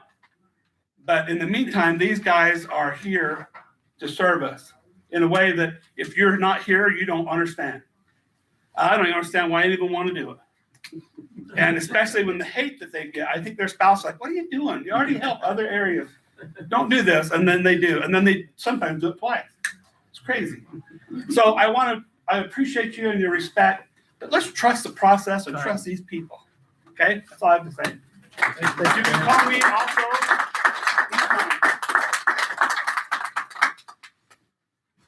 We have someone else? Yeah, John is the. I'll go from here if that's all right. Yep. John Crippen, Nephi resident. So I think I've worked with just about every person on the city council there one point or another. First, I'd like to say, I think they do a fantastic job in so many areas, one of which is getting fees from people who are moving in. I have a lot of faith that they will not allow a group to come in and take advantage of Nephi City. I've seen them be very good at making sure new people coming in pay that full share. So I commend them for that. Two, and there are questions, I don't know if you guys want to answer them or not. What is the projected financial benefit to the city? And is that earmarked already for items, or is that directed towards future projects? We're just trying to complete current projects. And that's all I got. Is that it? That's it. The list. That's the list. I'm the trust. I signed it earlier. I just remember this being list. I guess that was the attendance list. Oh, sure. What's your name and I'll. My name is Jessica Eastful. Are you from here in Nephi? Nephi. Yes, sir. Obviously, people, it's lovely to speak to you today. My name is Jessica Eastful. I've lived in rural Utah for 22 years, and I want to thank you guys for giving the folks of this town the stage to speak to you guys and tell you guys how we feel about this development. I'm grateful for all the work that all of you do, even if we might, I think, disagree on a few points that I'd like to go over. But I want to start by saying I'm grateful to you all for the work you do. Like somebody that says, Claudia, we don't show our gratitude as much as we could sometimes. I want to do that right off the bat with that. One of the first things I heard when the meeting started was saying we can't mitigate concerns if we're not sitting at the table. And what that landed to me is saying we can either say yes or maybe say yes and get in the room with these corporate people, or we can say no and be outside the door of those corporate people. And I'm sitting here thinking, what happened to small towns talking to other small towns? What happened to one government talking to another government and say, hey, can't we band together and all agree that this isn't something that we want? To me, that makes sense. To go to your neighbors and say, hey, neighbor, I know you're thinking about getting a data center. I don't think that's a good idea. And here's why. Another big concern that I have, there's a not so polite term for it, but the polite term is encrapification. It's when a corporation provides a product, your iPhone is best purchased when you first purchase it. every update, it reduces your battery life, it reduces the speed at which it charges, your service gets reduced because a company has to make profit quarter over quarter by reducing cost and increasing profit. And with this data center, the way it's presented now sounds great, but that's the start. We don't know what the end will look like. And that end I'm very concerned with. What happens when the coolant systems start to not do so good? What happens when the waste becomes accumulated and needs to be dumped off? What happens when needs increase, when people want to take more land? What happens? Where's that go? How does that lead? Are the companies always going to do the right thing? I'm not sure that they will. There's talks about noise, and that while there might not be a lot of perceptible noise for us as human beings, migratory birds detect something called infrasound. It helps them with direction and navigation. This includes geese and ducks, migratory birds that people like to hunt and to fish in these areas. I grew up in rural communities my entire life. The land is the greatest thing that rural communities have. And when we turn it over to companies to extract all the resources from it, they will. They will take everything out of it. When it's completely tapped dry, they will leave. And leave these communities without the things that they need.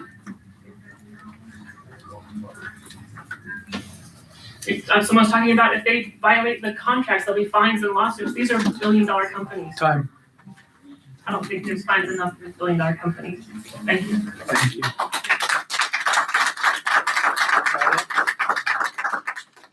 Can I possibly get on? I missed the list. Yeah, go ahead.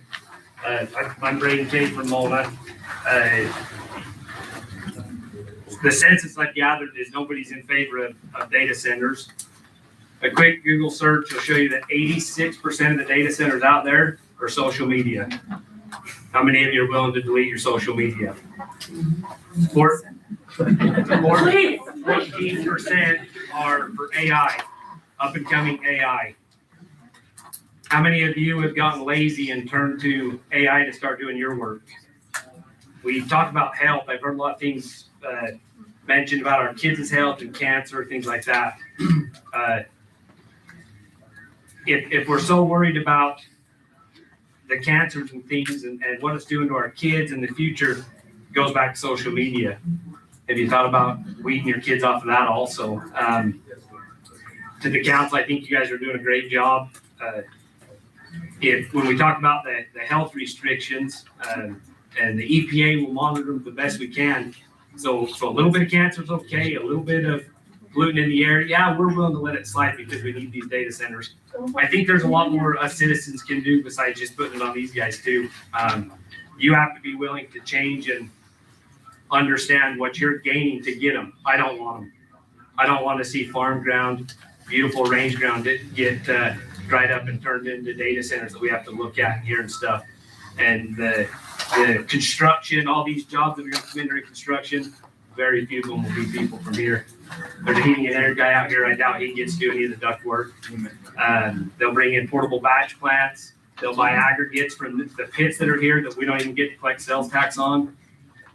I don't see any benefit from it besides some ground getting sold to developers that probably don't live here. But I do think there is a lot more we can do as citizens to try and do our part to quit needing data centers. Based off those quick searches, it's all for the social media that we're telling them they need to publicize more on about these meetings. So food for thought there. Thank you guys. Appreciate it. That's it. I do want to say thank you for how you all presented and how we address this issue. I think I talked about this before. I think that we can be the standard that other communities and cities around the nation or even within the state of Utah can look at things. There was a lot of hard questions asked, and there was a lot of hard conversations that we had. And I think throughout this process, we can continue to do those things, right? I'm definitely willing to adjust my style. I'm old and gray, I guess. I'm kind of stuck in my ways on some things, but there is probably some ways that I could do things different and those kind of things. And most important, as we move forward, the people that are sitting up in these chairs are just as human as you are, right? My love for the community is probably just as deep as others. And I would almost say that I probably have a few extra fingers in the game in this sense.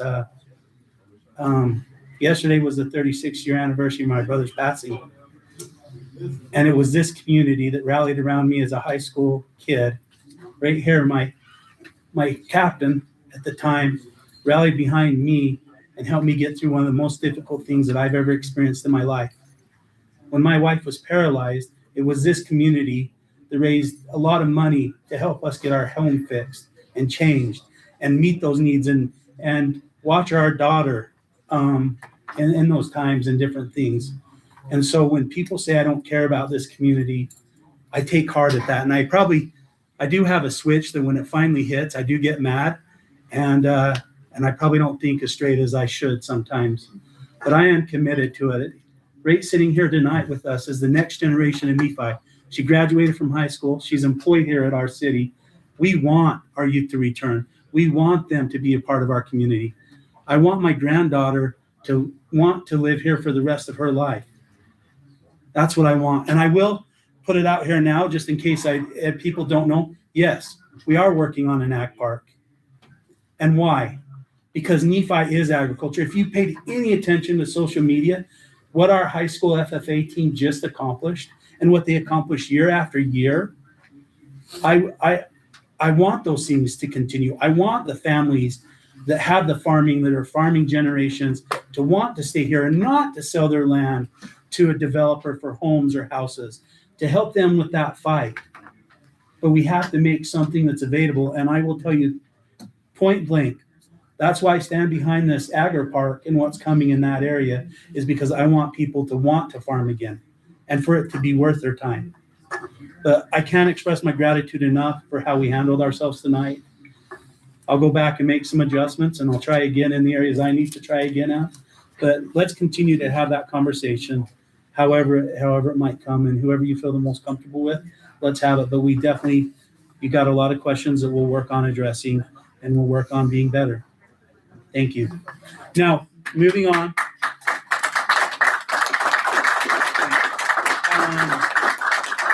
So if you want to get up and leave because you don't want to be here for the rest of the council meeting, you're more than welcome to do that. There's no points against you, but you can go. We do have some different subjects that we're still going to talk about, but thank you and appreciate your time, and we'll move on to the next subjects. Or you can stay informed. Or you can stay. Thank you. Yeah. We'll take a 5-minute bio break, and then we'll reconvene. All right, Chief. Get it home safe. It's primarily along these.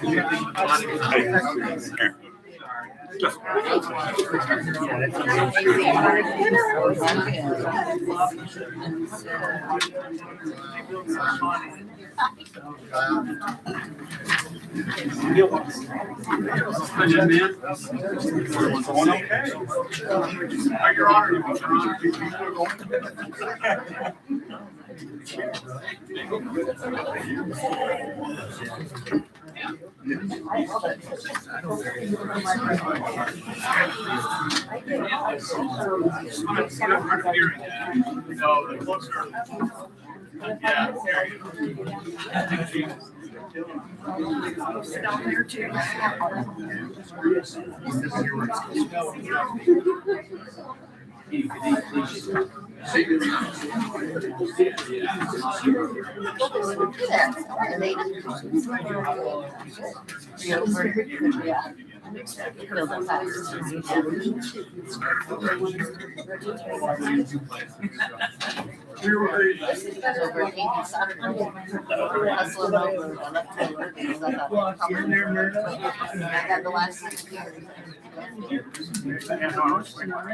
Oh, yeah, where you?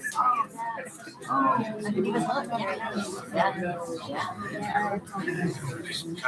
even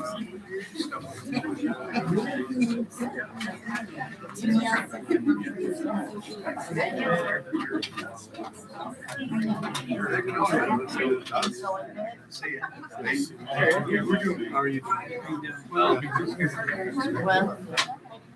are you? Well, how are you? Got just my engagement. Been vacated. Oh, I didn't even know this.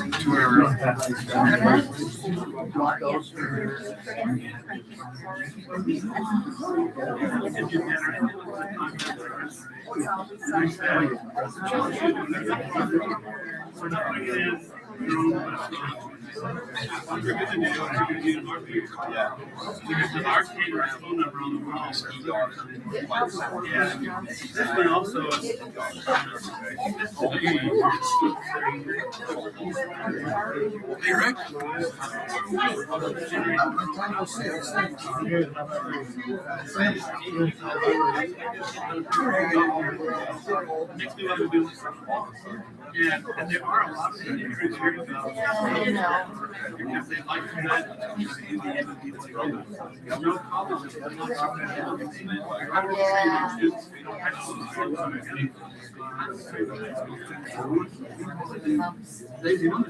This is part of why the Purdue.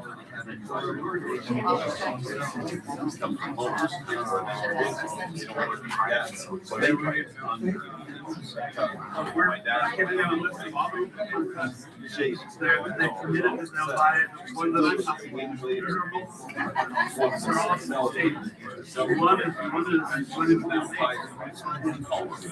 there's another that I would say is almost the second. The one in Knott Valley is Saturday, but I think they can own it. Nothing.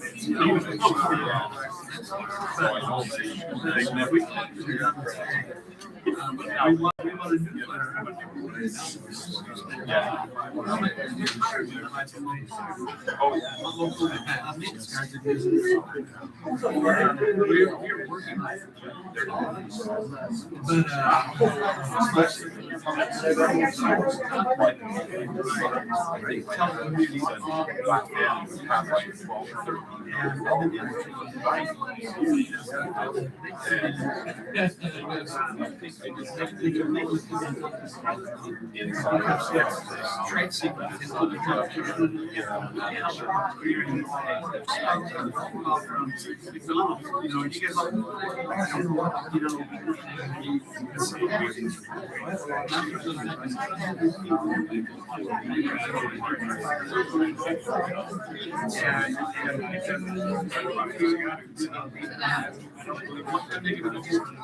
when they go home, they will we feel wound up.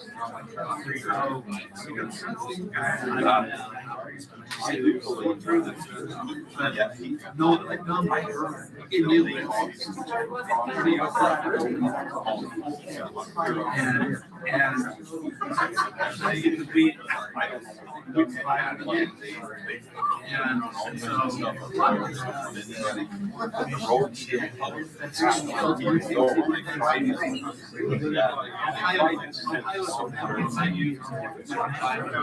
Well, there's a money.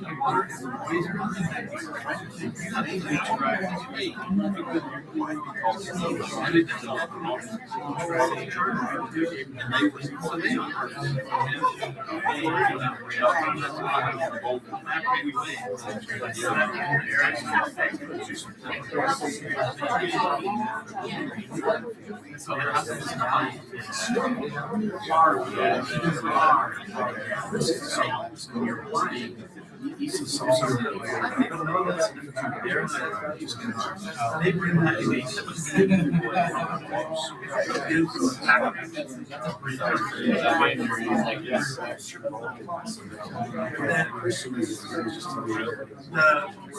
one of the just the water tank. Yeah. That's average within the year because we were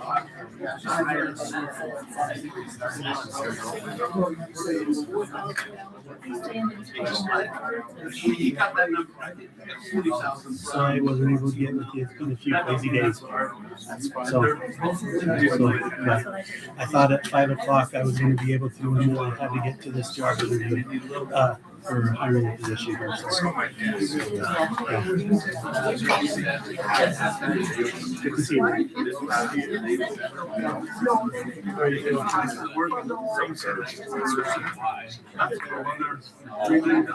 So all they can do is walk in and up for like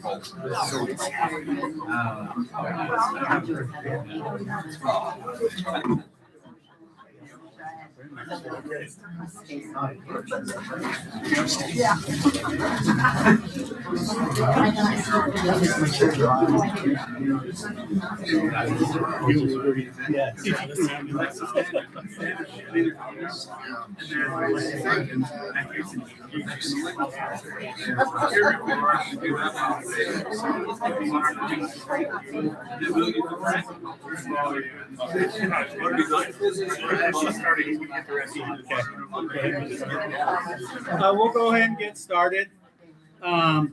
We'll move on to planning items number 9, and I'll turn the time over to Seth. We have a few things that have been forwarded to the city council from the planning commission. This would be the planning commission we held in April. And we ended up not having those 2 meetings toward the end of the month, so it kind of got carried over to this one. But we first had a proposal that was given to the planning commission by a local developer, Rick Carlton. He was making a proposal for the CU1 zone. He does own some properties in the Bryce's Landing subdivision that is just up here where the Domino's just went in. And was looking to adjust some things in the CU1 to help kind of those lots behind where the Domino's went in. The recommendation that he was making was that a vertical discount would be applied. And so this, if you recall, we actually did this with our R3 zone, where we have certain land requirements that are associated with each unit. So the number of units you have to have so much land in order to have those extra units.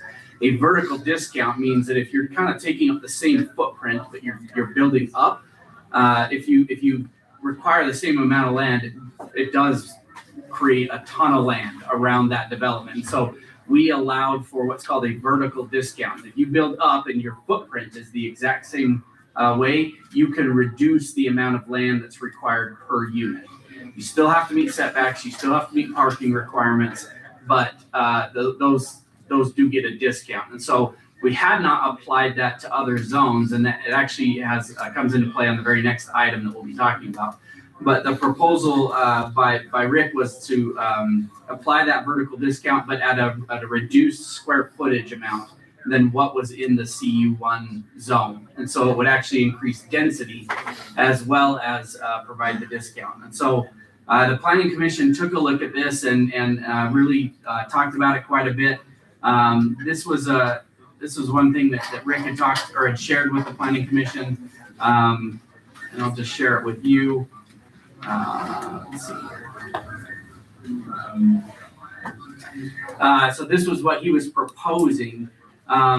You can see in number 2 there, the minimum square footage for that first unit is 77,260 square feet.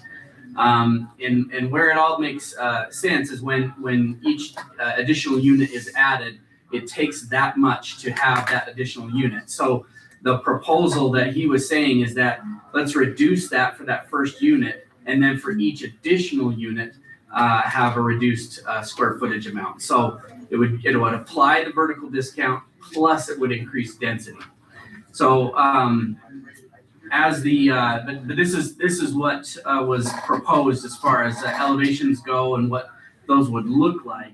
They were 3 units per building, with a garage there in the back. Not each unit had a garage, but anyway, these are just the different elevations, and this would be just kind of an aerial concept of what they would look like. But that was what was presented to the Planning Commission, and the Planning Commission did have some discussion over this, and ultimately, I think they decided they did not recommend it, and the staff was opposed to it as well. Just because of some of the feedback that we had received earlier from the Planning Commission and the City Council in other areas which is that we don't want to increase density. And so we wanted to maintain the level of density we had, and this would have been a change that would have applied to the entire CU1 zone, which, as most of you know, makes up most of our main street. And so ultimately it was rejected, but they did say, you know, we'll pass the recommendation to not approve this, but we would like to see additional density in some place. And so our staff is looking at that right now and trying to find some options and some opportunities that might be more acceptable. We've really not wanted to push beyond 8 units per acre. I think even in our most dense zone, R3, it does have an allowance for 12 units per acre under certain conditions. So we've tried to be a little less dense because, again, we want to maintain that rural character. But the CU1 zone, I think, allows for 6 units per acre, if I'm not mistaken. So 6 units per acre. This would have increased it to probably about 8. So ultimately, that proposal was not recommended by the Planning Commission or the staff. But we are presenting that to you, you know, for any decisions that you may want to make on it or anything. We did not prepare an ordinance for it because of the recommendations by the Planning Commission. But if you want to take a look at it, we can. So the other options, what are the other options available that kind of, personally, I like the look of it. I like the feel of it. I like how it looks. I think in that particular area, it's a good use. It makes sense and is a good use, yeah. But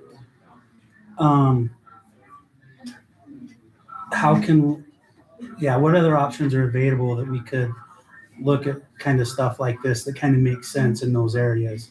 How do we identify them? Yeah, so that actually leads right into our next agenda item. So I don't know if you want to keep revisiting or keep looking at this one, but I'd like to understand. Okay, so on this, particularly that one, that piece of property right there, it's not a block off of Main, but it's a half a block off of Main. Doesn't have frontage, right? So it really limits it from a commercial use perspective on Main Street. So really the only option there is residential. Potentially, yeah. We don't know what the impact of a development that is commercial on the front of that. We don't know what that's going to have. We've seen that in other areas that when typically kind of someone makes that first leap, sometimes it spurs other development. I don't know if we've given it enough time. Maybe we have. My concern on that one particularly is the traffic pattern right there. Does not lend itself well to commercial. We saw what happened when Domino's opened. It was awful. Yeah. It was really bad. And if we throw more commercial down that street, and we don't allow drive-throughs, nothing, right? It's really only fit for residential use if we want to maintain a decent traffic pattern. It's off of Main Street, and it's right next to a bunch of other residential. My only concern, I guess, at this point is what else is it going to be used for? They've been sitting there, those lots particularly, have been sitting there for quite a while.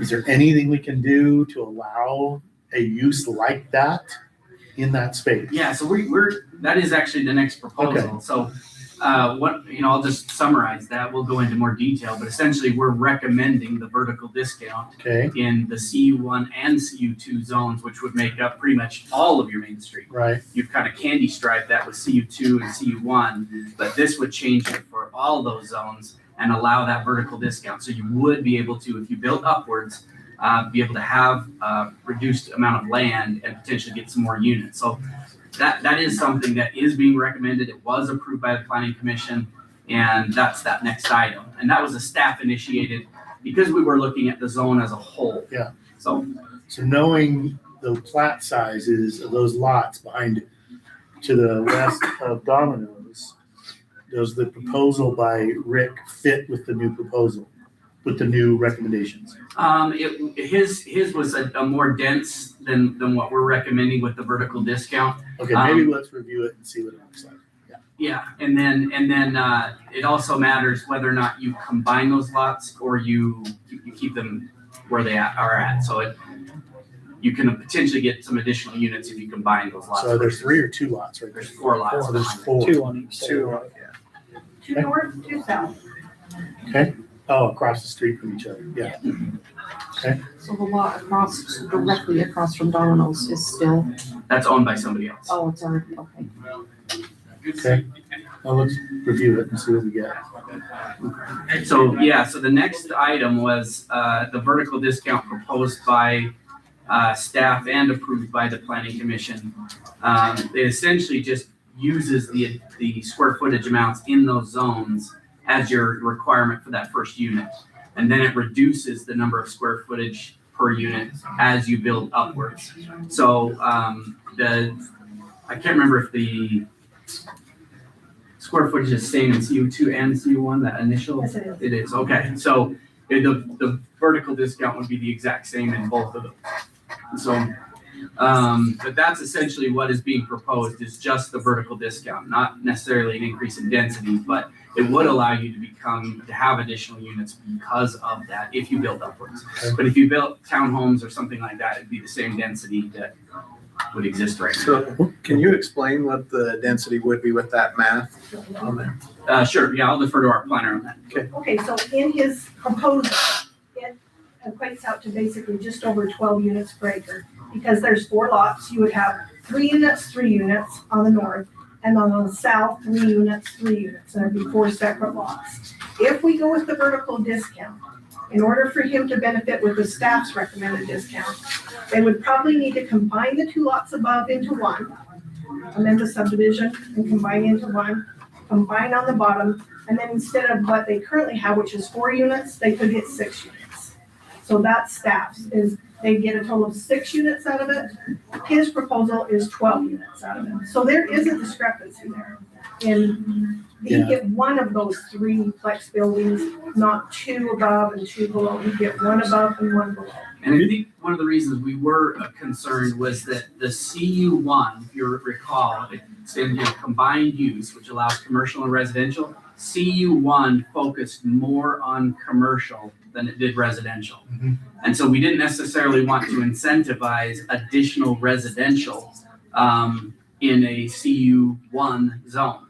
I think this would be more appropriate if you want additional density in the CU2 zone, which leans residential but does allow some commercial. So that may be something to think through. Just remember that whatever you're doing applies to the entire zone, and there's way more CU1 than there is CU2. Mm-hmm. Okay. Weren't we looking at one point of increasing density up to 8 per acre? Didn't we talk about it? We have had discussions about looking at, CU1, when I got here, was at 8 units per acre. And there was some appetite to lower that. So about 6 months after I got here, we lowered that to 6 units per acre. Yeah. It used to be 8 units per acre when things were Bryce's affordable. Landing Plat B came into play, which is the 8 plexes and 7 plexes up there by Domino's. It was 8 units per acre. Yeah. It was also at that time figured, I believe, at gross acreage. We now changed that to net acreage. And so it's even more, it was really more dense than 8 units per acre. Before? Yeah, because they did it with gross acreage at the time. Then we since changed it to 6 units per acre. And like Seth says, we're trying not to encourage it in the CU1, but we have its twin sister, CU2, that we would want to encourage that. Right. I think as staff would not, just staff, myself, I would not be opposed to looking at the CU2 because number one, we choose where we place that. Yeah. And it is there to incentivize more residential. And we've talked about that being a place to maybe increase the density. We had one time even bounded about on this particular property, could we look at rezoning this to CU2? Yeah. If you want this to happen. But as staff, we looked at that as, okay, is this a spot zone? Because it's only those 4 lots right there, kind of off of Main. So Shauna, is the back behind, is that a PUD? Yes, it is. Okay, so that's just a completely separate thing. Yeah. But that's been sold off to a different developer. And such. Because I have family that lives in there, and it's awesome. It is a really great little community, and I mean, they're decent size units. I mean, these would be larger than even those, right? the 1,500 square feet, would that be? Could be. Yeah, I think it's larger per level on there. I mean, and they're able to make that work pretty well. It's, I don't know. I just think we need to look. I don't know what we want to. I understand that we want to remain rural. We don't want a lot of density, but at the same time, we've got kids like I have a son that just graduated from Snow, and he's going to head down to SUU. So in a few years, he's going to be ready to want to buy a house. Well, if we keep restricting density and have it smaller and lower, we're just making it unattainable, unaffordable. I mean, I know that there's other young people that are in their mid-20s and such that have small families that they are struggling to find places to live, right? And so I guess that is a good-looking development to me, but I don't want to break our code. I don't want to spot zone. I completely agree. But I do think we need to maybe loosen things just a little bit to make sure that we have a place for young people to. I know this isn't the only area where potential, I mean, I know of two other places that are close to, in town, that are close to apartment duplexes, right? And those particular pieces of land, how would they be best served?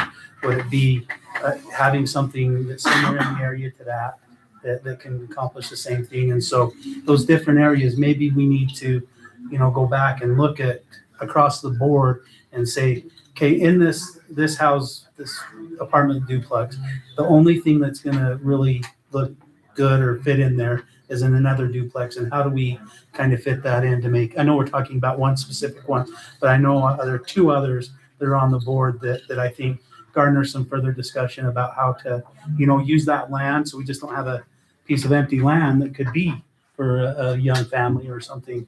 It does help us with what we have been trying to do with our candy striping along Main Street, where we've got it commercial and then we've got residential, and that helps with your traffic pattern. Right. And so, I mean, if you're gonna have some high density housing, you'll wanna have it near your arterials where people can walk to services or get their close to services, have a sense of community.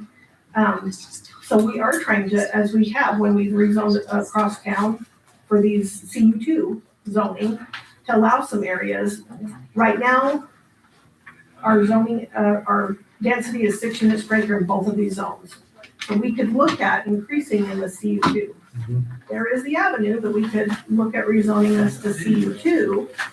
It's just, how do you feel about that being a bit of a spot zoning where it'll be PUD and then they'll CU2 and then the CU1 up front for the businesses. And so we could talk about that. And that would mean we'd have to look at density in the entire CU2 zone. Yeah, so, Ken, sorry. I was just gonna say, so remind me, what would it be about the CU2 that would make it so the existing business or potentially a new business wouldn't work in that? Can Domino's go in It's also this? combined use. It's just we have limited the types of businesses or uses that can go in the CU2 to ones that tend to just serve, let's call them neighborhood commercial businesses. You maybe would have storage units. You maybe would have a little doctor's office. But the uses in the CU1 is more expanded.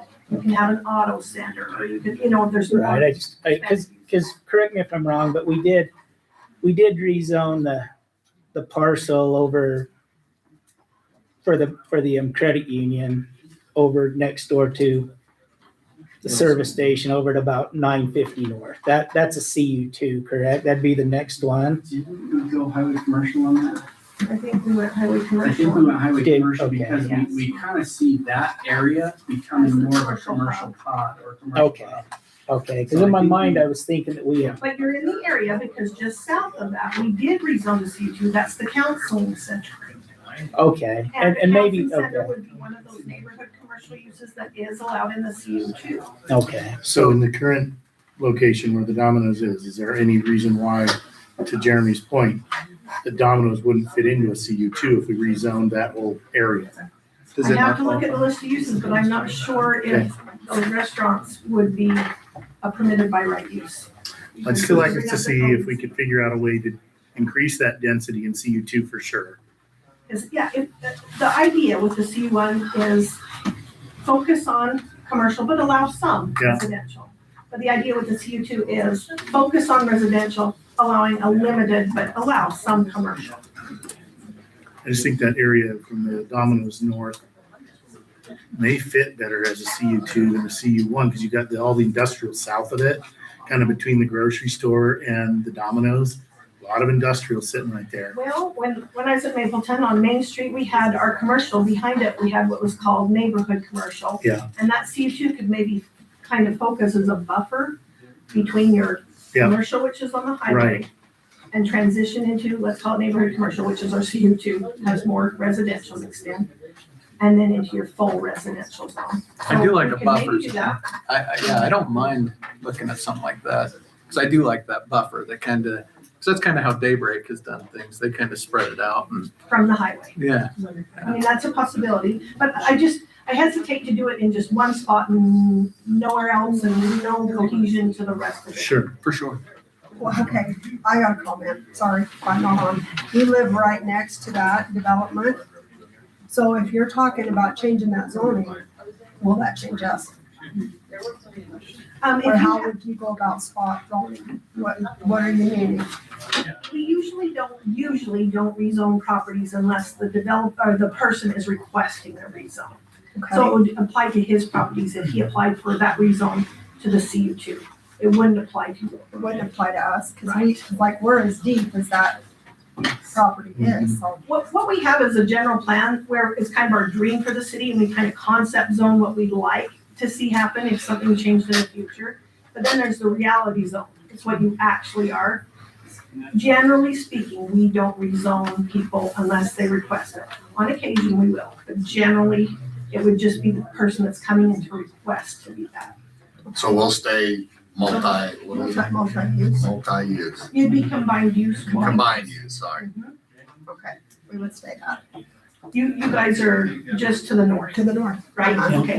They used to be the only house there. Yeah, we are. We're hanging on.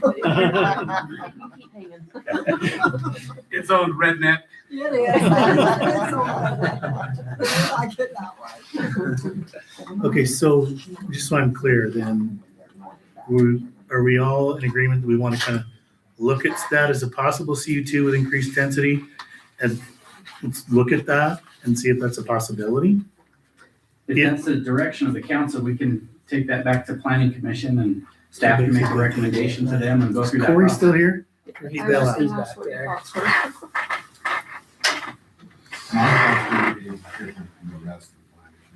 Okay, you're the one that's here. Let us know. I would be against changing any of the density.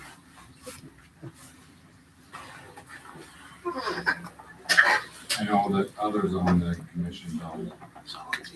Wouldn't agree with that.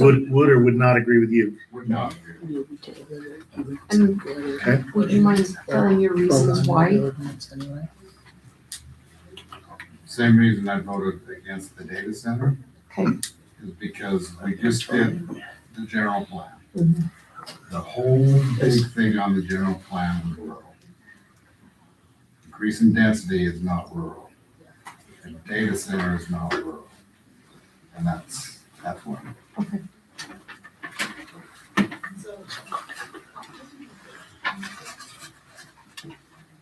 Okay. Well, Seth, I left my phone in there, so I can't cheat on. Yeah, I need to see the amount, yeah, what the recommendations are. Okay. So we did not make a recommendation on One. Rick's. So there was no ordinance prepared because staff was opposed. Planning commission did not recommend it. If you want us to go back and craft an ordinance, we could do that and bring that in a future meeting. But we did not, we were looking for direction from the council on where you want to go with that. We did craft an ordinance for the staff recommendation that was also recommended by the planning commission, which would allow the vertical discount to apply in both the CU1 and the CU2 zones at the initial square footages that they have in those zones for that first unit. So it offers a 40 25% discount, 50% discount on the Second. second and third units. So our options then are we can table it, send you back with, to do what the changes that we looked at, and we'd come back again. Is that correct? Or approve it. Or approve it. So how many units would it be? So if you approve that, how many would go between those 4 lots? A total of 6 units. If they combine the 2 lots on the north and combine the 2 lots on the south. Because when you combine it, you don't have to worry about setbacks, and you can combine your acreage to get to your units.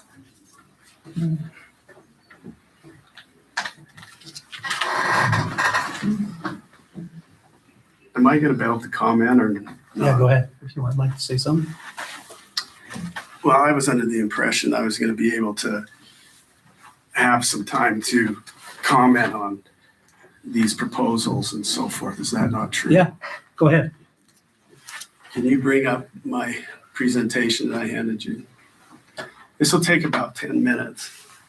And I think it's important for everybody in this room to understand. Where would you like me to stand, or would you want me to? Wherever you want to go. I'm not used to sitting. So this first slide that you can see, and you can go to the next one, is your zoning.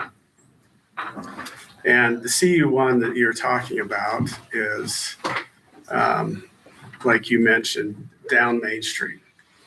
The feasibility of putting multifamily in these areas are very limited.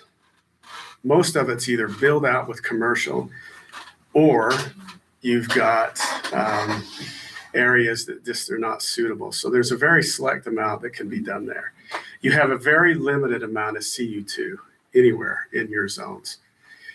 Our plats are located at the top part of this yellow piece, and it indicated on the right, both Plat A and Plat B. You can go to the next slide. This is what it looks like jointly. You can see these townhouses up against these lots. So I want you to keep in mind the square footage of each one of these lots as we go through this. You can go to the next slide. This is what we are proposing, which has already been mentioned and discussed. And planning and zoning thought that was too dense. Now, in my experience, up and down Utah, this would be a reasonable proposal for density anywhere in a CU zone, especially on Main Street. And that's why we're proposing this. It would allow us to get 12 units per acre on there. You've already established a willingness to approve a little over 11 in another area in a different zone. You can go to the next slide. As you've seen, this is what 3 units look like from the road. There's ample acreage there. One of these units sits on one lot, the other sits on the other. You can go to the next. This is the garage site. Each one of these garages will take over 2 cars. Well, they'll take 2 cars. They're deep enough for storage. The third unit above there would park on the surface. And one of the comments, you can go to the next slide, is there enough parking for each one of these units on the driveway for the 2 units that are there? And you can see to the right, this car on the right, there's ample. You can go to the next slide. And the next one. That's what Domino's would look like. We can add parking along here. This is just our architect's colored version of this. Along the front, you can add as much parking as we deem. You could take some of the frontage right there out. So there's plenty of parking. You require 3 per unit. There's plenty there for 3 per unit. You can go to the next slide. This is what it looks like built with a little different facade. These are 2 units. And our driveway is twice that wide. So they're separated much further. But this is what 2 units look like. They're very nice, very desirable, and they're not in the same price range as Matt's townhouses. These are in a different price range, lower than what Matt's selling. So it's a product that we don't have here in this community, but it does work and it looks good and it's clean. You can go to the next slide. This is the interior that was mentioned before. There are 2 baths, 2 bedroom, and the front part of it is a balcony on the front and on the back. You can go to the next slide. So this is what our proposal is. And the other proposal that you've mentioned, and I'm not going to concentrate on mine, but I'm going to concentrate on the other proposal. The square footage might be slightly off a little bit on their proposal because I saw it at a different figure, but at some point I thought it was 7,250 and I could be off. 7,260. 7,260. So I want you to concentrate on each one of these lots. There's been mention that I could amend the plat and combine the lots and get 3 on each side. That's not something that is desirable from any developer, especially after it was platted. The zone was changed from 8 to 9 to 6. And so if you use their calculations, they are correct that I'd have to combine those 2 lots on each side to get 3 units on each side. Whereas, you can go to the next slide. Whereas, you have a choice to deny both proposals, pass on one of the above proposals, which you're kicking around, or a variation and send a recommendation back. These 2 partners, who I'm just the spokesman, but these are the 2 owners, have decided that they're willing to compromise on this to get 8 per acre. But the calculations have got to be different in order to get 2 units on each one of these lots. And that's the calculation that just barely works. So you're going from 7,260 to 6,990, and then half of that is 3,495. And you can get 2 units on each one of those. You can go to the next slide.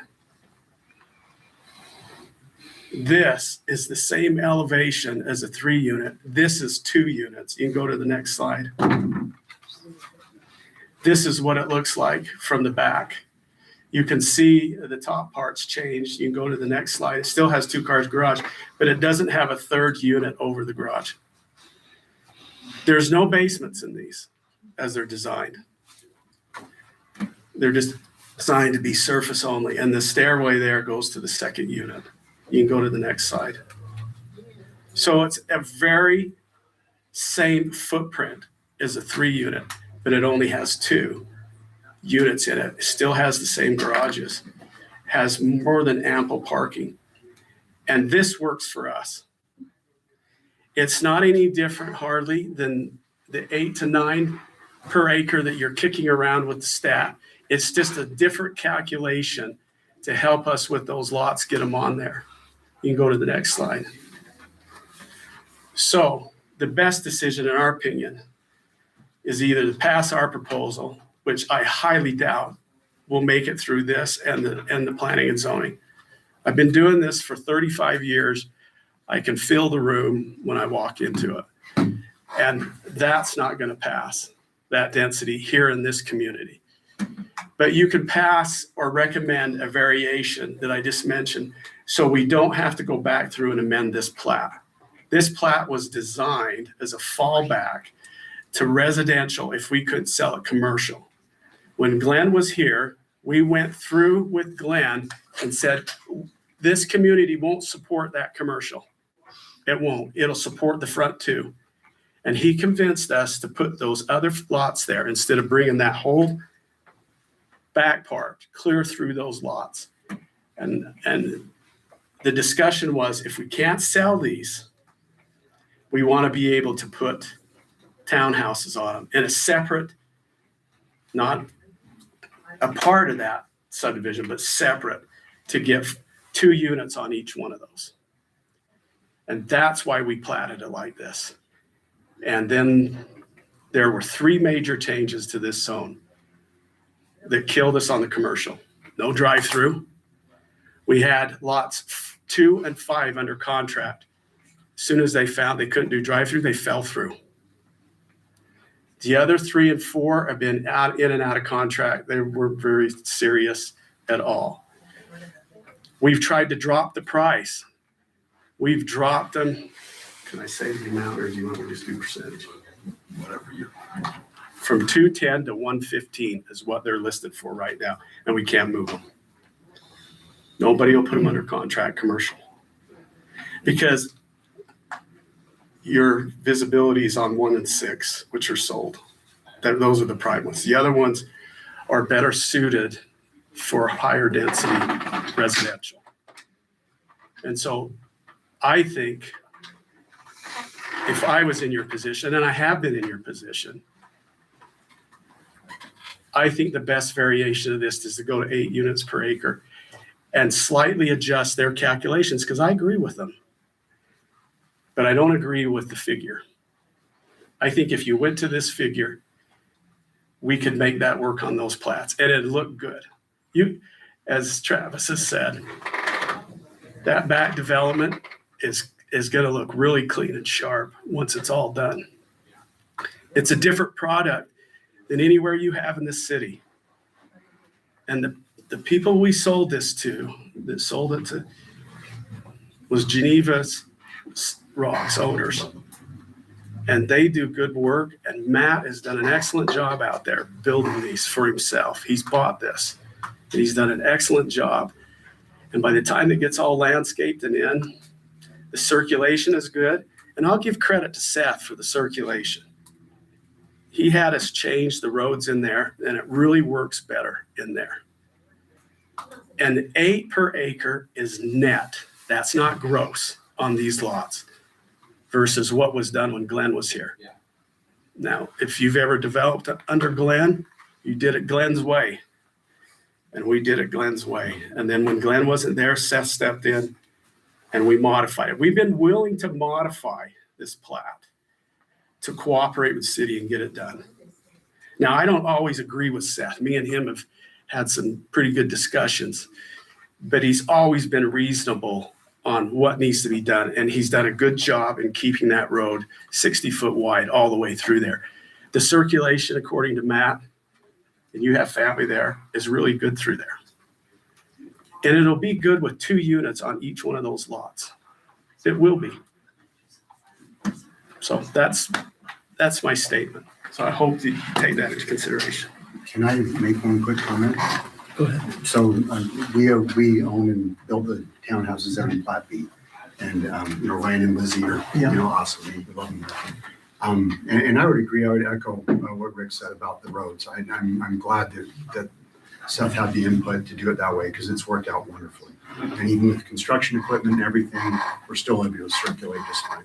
The only comment I have is one of the pieces where, I probably, I get a lot of calls, and we're selling the units. And I would say a decent chunk, probably 25 to 30% of the calls I get were just too high priced. And we're between 350 and 375. And that's a great price up and down the Wasatch Front. But these units, if you restrict the density, you don't allow the pricing to be right to serve that 20 to 30% who, these are still residents in the city. They're, their sons and daughters, would love to see them in that community. And, as I've got a good relationship with the people that have bought there and the tenants that are there. And I asked them what they would like to see. And overwhelmingly, they would rather see residential because of the concern that more commercial would just bring in way too much traffic, where the residential brings in families and people and pets, and that's what they'd rather see. So anyway, I just wanted to say I'm on board with what they're doing. I think it'll add to what we have. Well, I appreciate that. I think one of the big concerns, if you were to bring in more commercials, I think we can all relate if you've ever gone out to the Domino's. that is, there's no parking. And it does at times when people are trying to flip around and such, since there's not a drive-through. They block the road and residents can't get out. And so, I don't know that, I like to have it be less busy, I guess, with a little bit more residential there. It's a lot bigger than what the PUD is. The PUD, you looked at when you had those platted up there on that, those are a lot tinier lots than what You could stretch 5 over each lot if you had the density and still have the setbacks. But even at 8 to 9, you can only do 2 or 3 on each one. And I do agree with with Corey on we want to remain rural. I mean, we also don't want to outrun our schools. We don't want to outrun our police force. So we've got to be careful with growth and different things. But like I said, that's the only way we're going to make things affordable is to have a little bit more density and availability. And that's one of the things that the state did this last year and the last few years with ADUs and such, right? Internal and external is trying to make more ability for people to have housing around here. So anyways, I want to really consider, I would like Shauna to just maybe give a little bit more insight on why the 7260. I don't know what that number. 7260 is taking 43,560 square feet, which is how many square feet in an acre? Yeah. And that gets you to 6 units per acre density. Okay. So if you want to do 7 units, if you want to do 8 units per acre, it's 5,445 square feet. And so it's just a way of measuring per acre how many units in that acre. Okay. I mean, you can do something else, not just divide it by 1 unit. For instance, in our R18 zone, it's 8,000 square feet.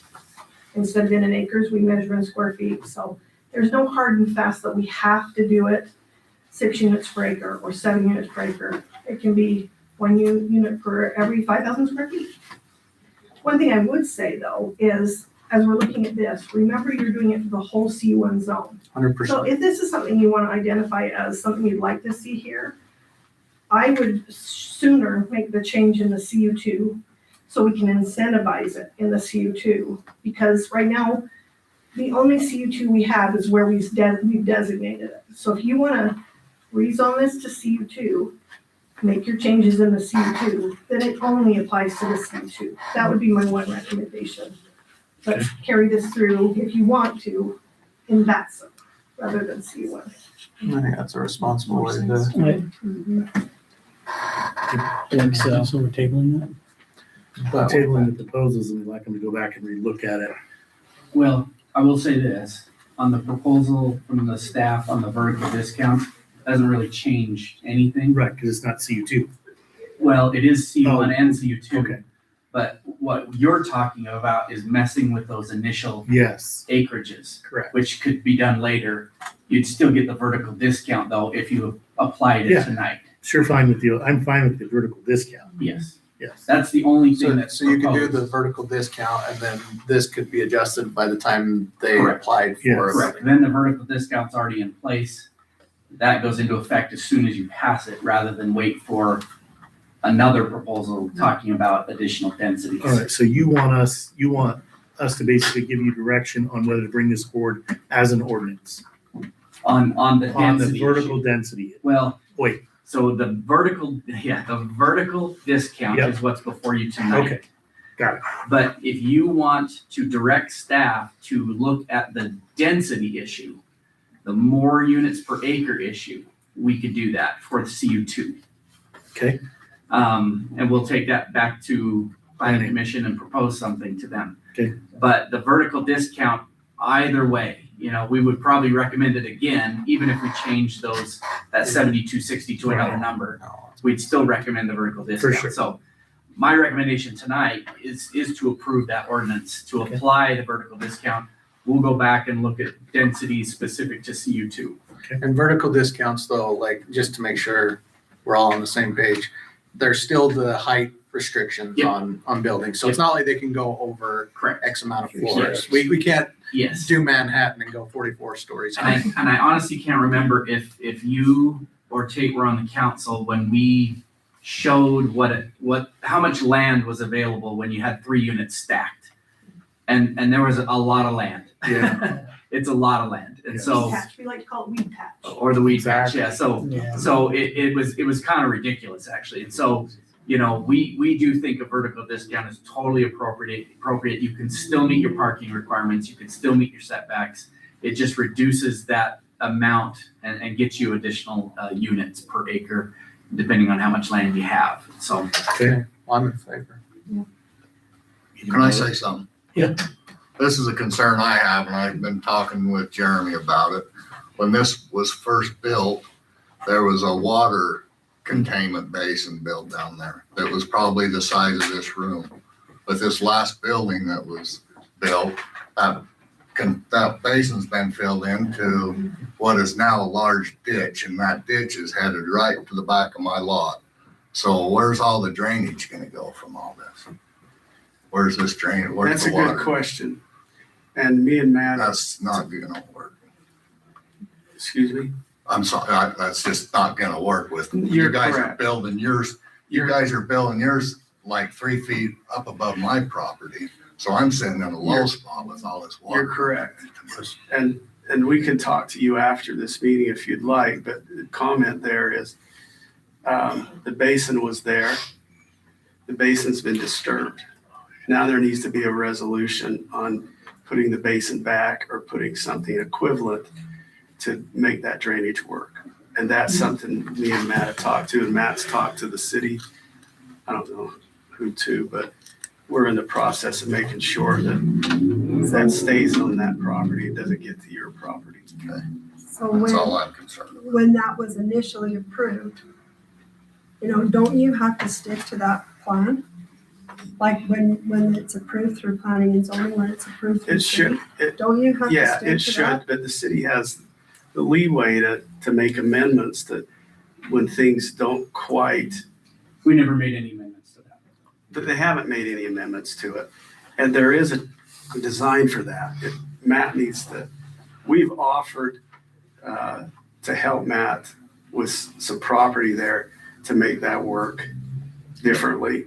But Matt's got to get that approved through the city, not through us. But we're just stepping up, offering to make something work better for him there. Can I ask where that property would be? It's Is it down along the other end? No, it's the lot next to his plat. It's lot 3. Lot 3? Yeah. So So it that- goes lot 1, 2, and 3 Three, on the so way. lot And Mayor, in the 3. interest of time, I would just recommend maybe they work this out after Yeah. the meeting. Yeah, absolutely. Well, that's okay. I just wanted you guys to hear What it. you guys do on your side of the fence, I don't care. I just don't want I water. want to be flat. You don't want I it just on wanna your be side. getting- Okay. It's gonna rain again. Okay, One thing. so I'm looking for an ordinance, 05, a motion for ordinance 0505, 2026. Okay. Mayor, I'll make that motion to approve ordinance 0505 2026 for the CU1 and CU2 to allow a vertical discount per what the planning commission and staff are recommending. Second. Okay, Travis with the first, JD with the second. All in favor? Aye. Any Roll call. opposed? Roll Oh, call it. is it a roll call? An ordinance, yes. Yep. Who said we called that loud? Wasn't me. Okay. Do you mind scrolling down? Because we've never seen this ordinance. If it's what's in the staff report, so. Shari, aye. Jeremy, Aye. Katie, Aye. Travis. Okay, so to finish everything out, there's direction that's been given to the staff to look into CU2 as far as the amount of feet, Your base- density your base that you guys will look into and get back to us on that one. Okay, all right. Can I make sure I'm clear on that? We're looking at something around 8 units per acre from a calculation perspective. Okay. No more. Okay. Okay. And then residential home facility code change. So this was another item that the planning commission had taken a look at. We have several residential facilities, both for elderly and disabled persons in the community. These are facilities that kind of help them and assist them in their day-to-day lives. And they typically exist in our regular residential neighborhoods. And so some of them, some people already have them in their neighborhoods. I have one in mind. And so right now, the federal law is not necessarily clear on how many you can have. But what we do have is case law, and we know what isn't passing in court cases. And the way our code was written was not passing in court cases. And so we are recommending a change to this section of code to reduce the amount of distance between these. We had 1/3 of a mile as our 3/4 of a mile. 3/4 of a mile is the distance between these facilities. We have reduced that now to 3,960 feet. And then we've also increased the amount of individuals that can be in a facility to 8. And so that is what is before you tonight. If you wanted to read more about the administrative code from the huh? We were increasing it from. Oh, yes, you're right. Yes, we were at 8. We are increasing it to 12. Yes, sorry. Thank you, Brittany. We've had this in work session a couple of times. We had this in the last work session. Yes, correct.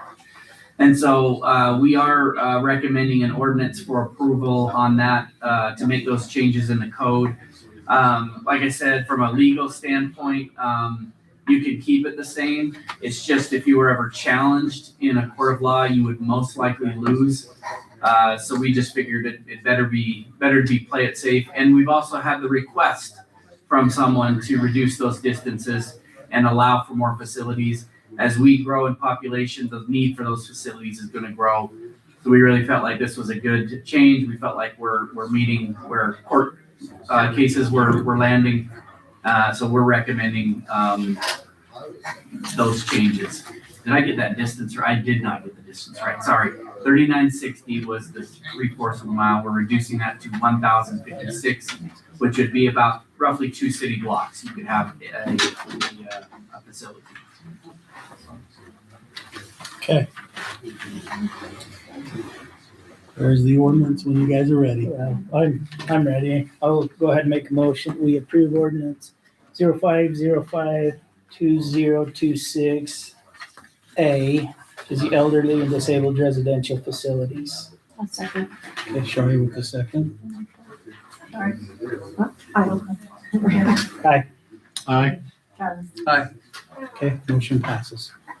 Hey, Mayor, before we move on to the next, can we just see if they still need the library since there's more seats? It's kind of echoey and there's still lots of people talking out there. I think she might have turned. Did she turn the TV off? I'd say we just shut the.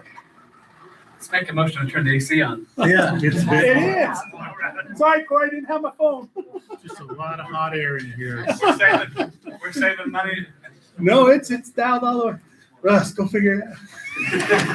Make it really cool. Sell some more electricity. Considering how hot it was, everybody really had good temper. Yes, We could have fought just over that. Yeah.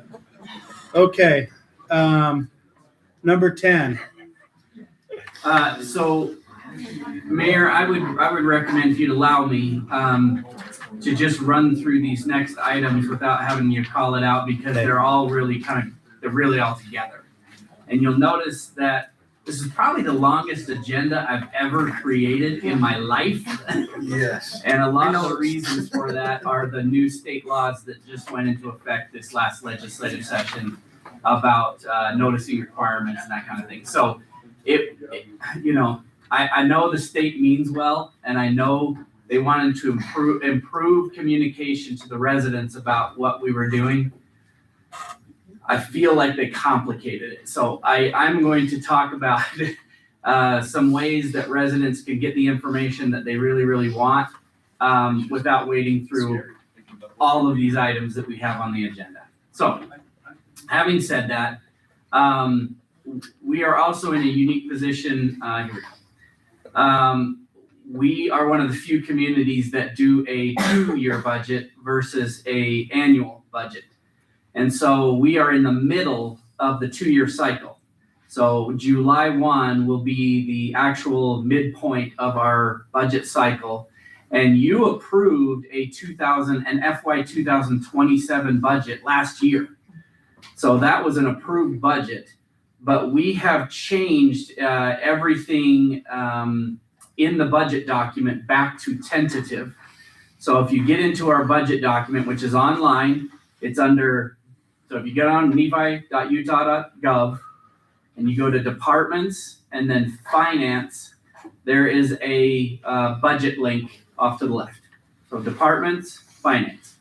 And that's where our budget document lives.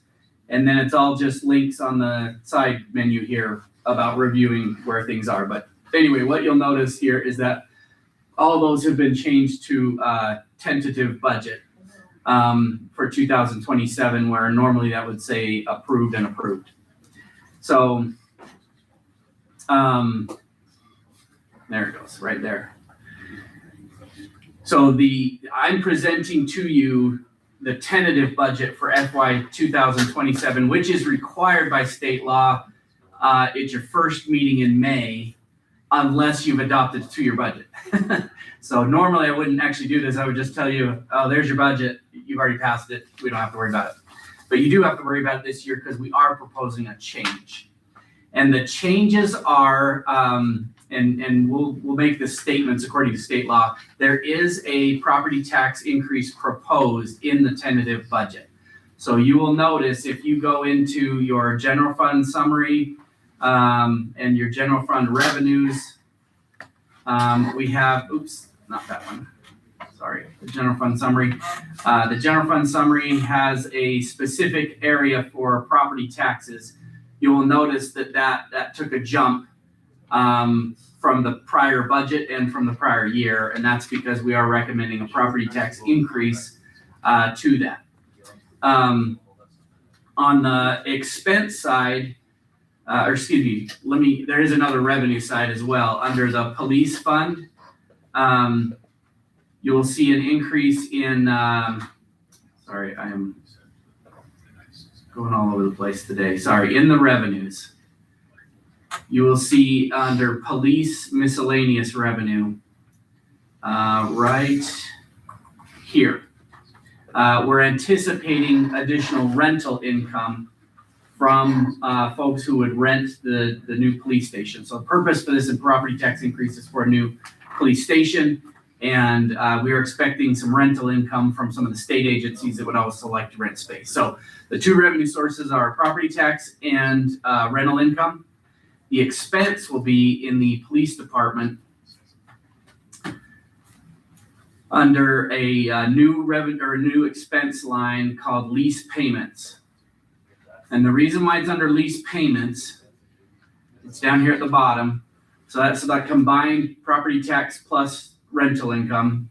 You're making a lease payment to the local building authority fund, the LBA fund. And you pass a budget for it every year. We've rarely used it. We've only used it one time to build the public works building. But according to state law, you have to build a city building out of your local building authority fund. And then you lease it to yourself from that building authority. So the police will be leasing that building, and the bond payments for it will be made by your local building authority. So then if you come over to your local building authority fund, under the funds, you will see an increase in those receiving money from the lease payments from the police station or from the police account, and then making the bond payment as part of your expenditures. So those are the only changes that are in the budget. The rest of the budget is what you approved a year ago. So let me run through now the state requirements. So I presented to you the tentative budget for FY 2027. I am considered the budget officer for the city.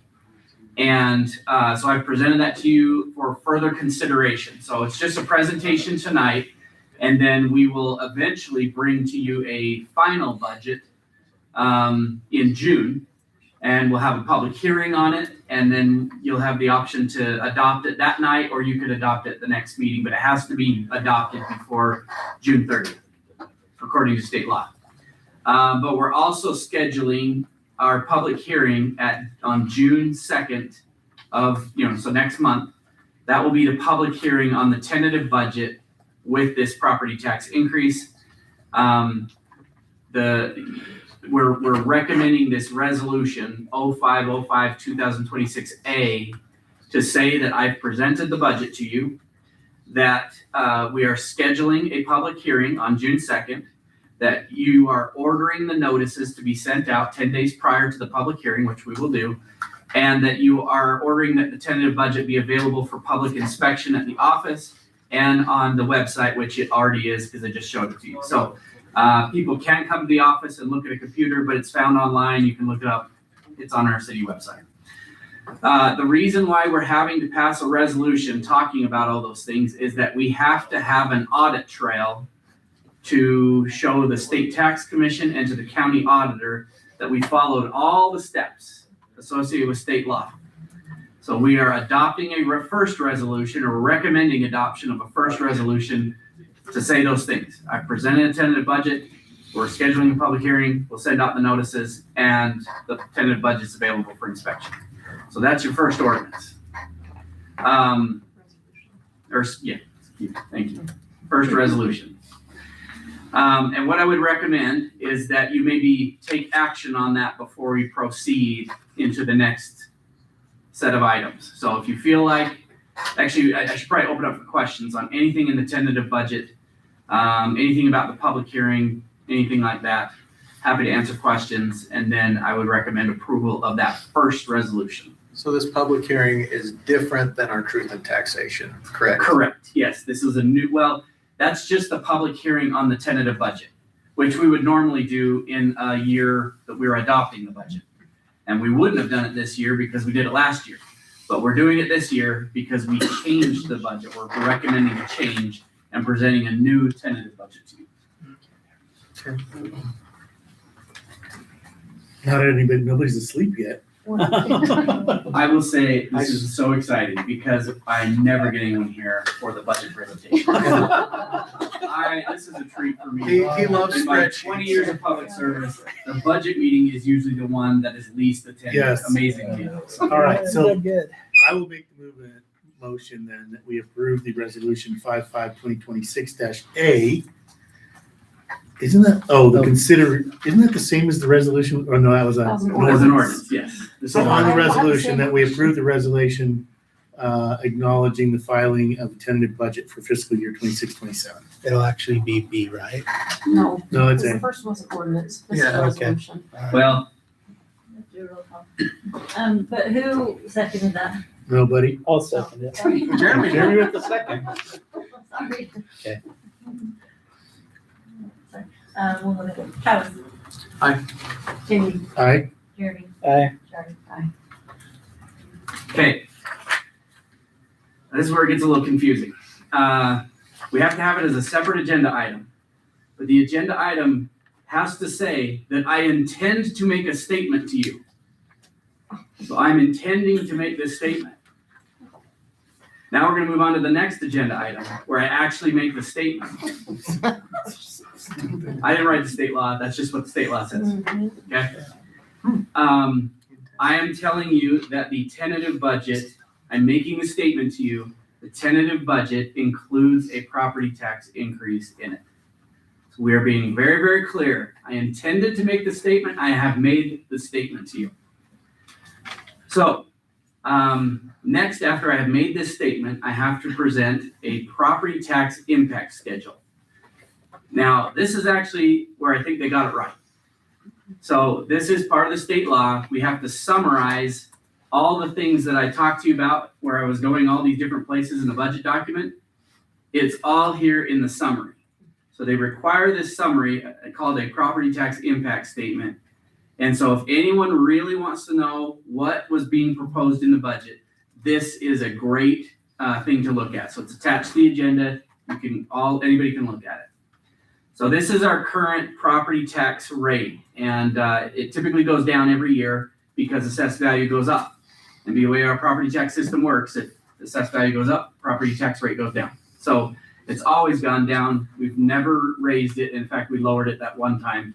I think it's been many years, 50 plus years since anything was done with our property tax rate except for lower it. This is our current property tax revenue. And then this would be the revenue that would be proposed with the change. This is the approximate dollar amount that we would anticipate with the increase. And this is the percentage increase that we would anticipate, 112% increase, which is what everyone's going to freak out about, right? let me pivot from this to our budget document and show you what we have put together regarding property tax. So this is a pie chart of all of the property tax rates that people see on their bill in Nephi City. So if you open up your property tax bill, you will have a rate from Juab County, the school district, the city, the East Juab Water Conservancy District, the Juab County Fire District, and the Central Utah Water Conservancy District. Those are all tax rates that overlap all the homes and businesses in Nephi. Out of all those rates, I've highlighted, that was the 2024 rate. So like I said, our rate typically goes down. It went from 586 to 504. So our current rate is 504. The amount that will be increased at 112% is this red portion of the pie chart, which is about 5% of your property tax bill. So your total property tax bill, the city gets 5%. And we are proposing a property tax increase on that 5%. So it will be a high percentage because we've never really increased our property taxes, but it's only on that portion of the bill. I can't emphasize that enough because people are going to think that we're proposing 112% on the entire tax bill. So most of us are paying $2,000 to $3,000 in property taxes. And when they hear that percentage, they're going to think 112% on $3,000? No. If you look at your Nephi City portion, I think I paid $180. And so that's the portion that came to Nephi City. That's the portion we're proposing the 112% on. So just want to make that abundantly clear because I love our media and I hope that they talk about that. But anyway. They won't matter. So an estimated increase to a primary residence. Then nobody reads it. Well, that's a shame. I do. So an estimated increase to a primary residence of about $450,000, assuming your primary residential discount is applied to it. And that's only applied to a primary resident. That's a discount of 45%. You would pay $140 more per year, which equates to about that $11 a month increase that we have talked about before and that has been put out on social media. We're trying to keep things around that $11 a month amount. We know it's a hit. Police stations are not cheap, and this is the only way we can find a way to afford it. And then an estimated value to a business that has the same valuation, they're taxed on 100%. Versus the discount on a primary residence, so it would be $256 a year more than what they're paying. And then the amount to your actual total bill would be about a 6% increase to the total property tax bill. How much of the increase is dedicated to the law enforcement request? 100% of it is dedicated to the police Building station. And all the building? All the Or are we building. talking about staffing? We have talked about staffing. We are trying to find ways to reduce the cost of the building and or get some assistance, funding assistance, to allow us to use some of that property tax increase for an additional patrol officer. Was it 2?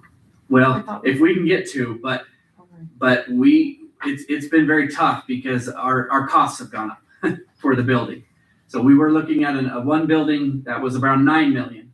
Now we're looking at a building for about 15 million. And so that's the problem there, is that's why it's all being dedicated to police station. If we can find a way to reduce it, or we're going to CIB, if for whatever reason CIB gives us a grant, which they do from time to time, and it all depends on their revenues, and their revenues are going up because it's all based on oil and mineral leases in those counties that are covered by them. So their revenues are going up. It's potential we could get a grant. Okay, I'm not saying we will, because it all depends on what happens at CIB. If we got a grant, then we could apply some of those funds to a patrol officer or two. But it's going to depend on some of those things. So, sorry, another question. So Yeah. if we were to hold off on a few parts of the building, such as the Sally Port. This is without the Sally Port. This is without the This is conference without center. those. This is a basic police station. Okay. Can I say something? At my request, and to try to work with the citizens of this community, as we know, we're currently in a small seminary building built in 1954 that doesn't meet legality standards of evidence and everything else. We desperately need a police station. At one time, we were talking about a really grand police station. Understand that this police station will also house highway patrol, driver's license division, adult probation and parole, where they will be paying lease to us for that building. And we'll be able to help pay for this building. I, along with everyone here, is doing everything we can to trim that down as tight as we can of just needs, no wants, needs. Because our police department is desperate for more officers. I can't give my guys vacation time. I only have one guy out there dealing with things. I want to make our community proactive and more safe. That's what my statement is to you. Thank you. Okay. We are also trying to plan for growth as well. We don't want to just build a police station for our size. We want to build a police station for future growth. So this is the proposed budget of our property taxes, rental income, and then those lease payments. Here's the budget that was there without those changes. So this was the actual adopted budget that you adopted last year. And then these are the changes that we're recommending in revenue, and then the expense for the lease payment. And then it'll come into the lease revenue authority. That was meant to be a positive, sorry. That comes in as a revenue for your LBA, and then expensed out as a bond payment. So these are just budgeted numbers, estimated numbers. As we go through the process of acquiring funding, things may change. We'll have to probably amend the budget, but this is just kind of our best guess as of right now. And then we have a property tax increase statement for what the purpose was for. And so you'll notice in there it says for the construction of a new police station and potentially a new patrol officer. So it allows you that latitude if we are able to save enough for that patrol officer. And then it gives you the change in the general fund, and then specifically the change just in property taxes. So this is probably the best document to just summarize everything that's happening in the tentative budget rather than chase all those numbers within the budget document. You really have to understand what the LBA fund is and where the police station accounts are and where the property tax account is. And so I know where they are, you probably know where they are, but the average citizen would have to chase that all over. So this property tax impact statement, I feel, was where the state got it right, to summarize it all into one place and display it for people to read. So we will actually attach this to our budget document as well. So that'll be available publicly. And then we're going to present this at every public hearing that we'll have regarding this. So the next item on the agenda, oops, that was not what I wanted to do, is a resolution stating that there was a separate item on the agenda that I intended to make a statement, that I made the statement to you, that I presented as a separate item on the agenda, the property tax impact schedule, and that direction was given that the property tax impact schedule shall be available for public inspection. So you're creating an audit trail with this next resolution, 05/05/2026-B, that I did those things in this month. And I would recommend action on that resolution.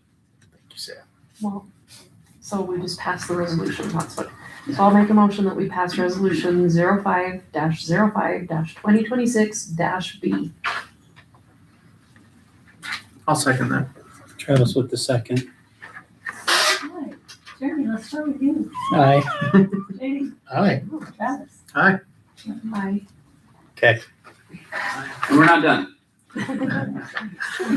Next item on the agenda is that I have to tell you, I intend to make a statement that Nephi City is considering levying a tax rate that exceeds a certified rate. That the approximate dollar amount of and purpose of for additional ad valorem tax revenue that would be generated by the proposed tax increase. the approximate percentage increase in ad valorem tax revenue for Nephi City based on the proposed tax increase. And that if Nephi City proceeds with the proposed tax increase, rate increase, the Nephi City will provide notice of and conduct a public hearing at which members of the public will have an opportunity to provide comments on the proposed tax rate increase. Not on the budget, on the proposed tax rate increase. What does ad valorem mean? Added value, or it's Okay. it's applied to value. Okay. So it's a tax applied to the value of your home. Gotcha. Yeah.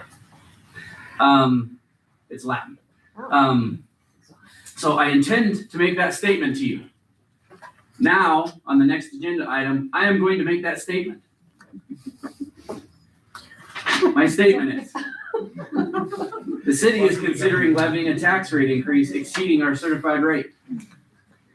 The amount of dollars raised is approximated at $523,000, which showed to you in the property tax impact statement or schedule, to help make a bond payment for a bond issued to construct a new police station and potentially a new patrol officer. The approximate percentage increase will be 112.81% on the portion that is just Nephi City's, not on the total tax bill. That's an added statement that I made that the state is not making me make, but I'm making that statement. And that we are providing a notice of a public hearing specific to the increase of a property tax rate on August 11th, 2026 at 7 p.m. That is your work session night, that second Tuesday of the month.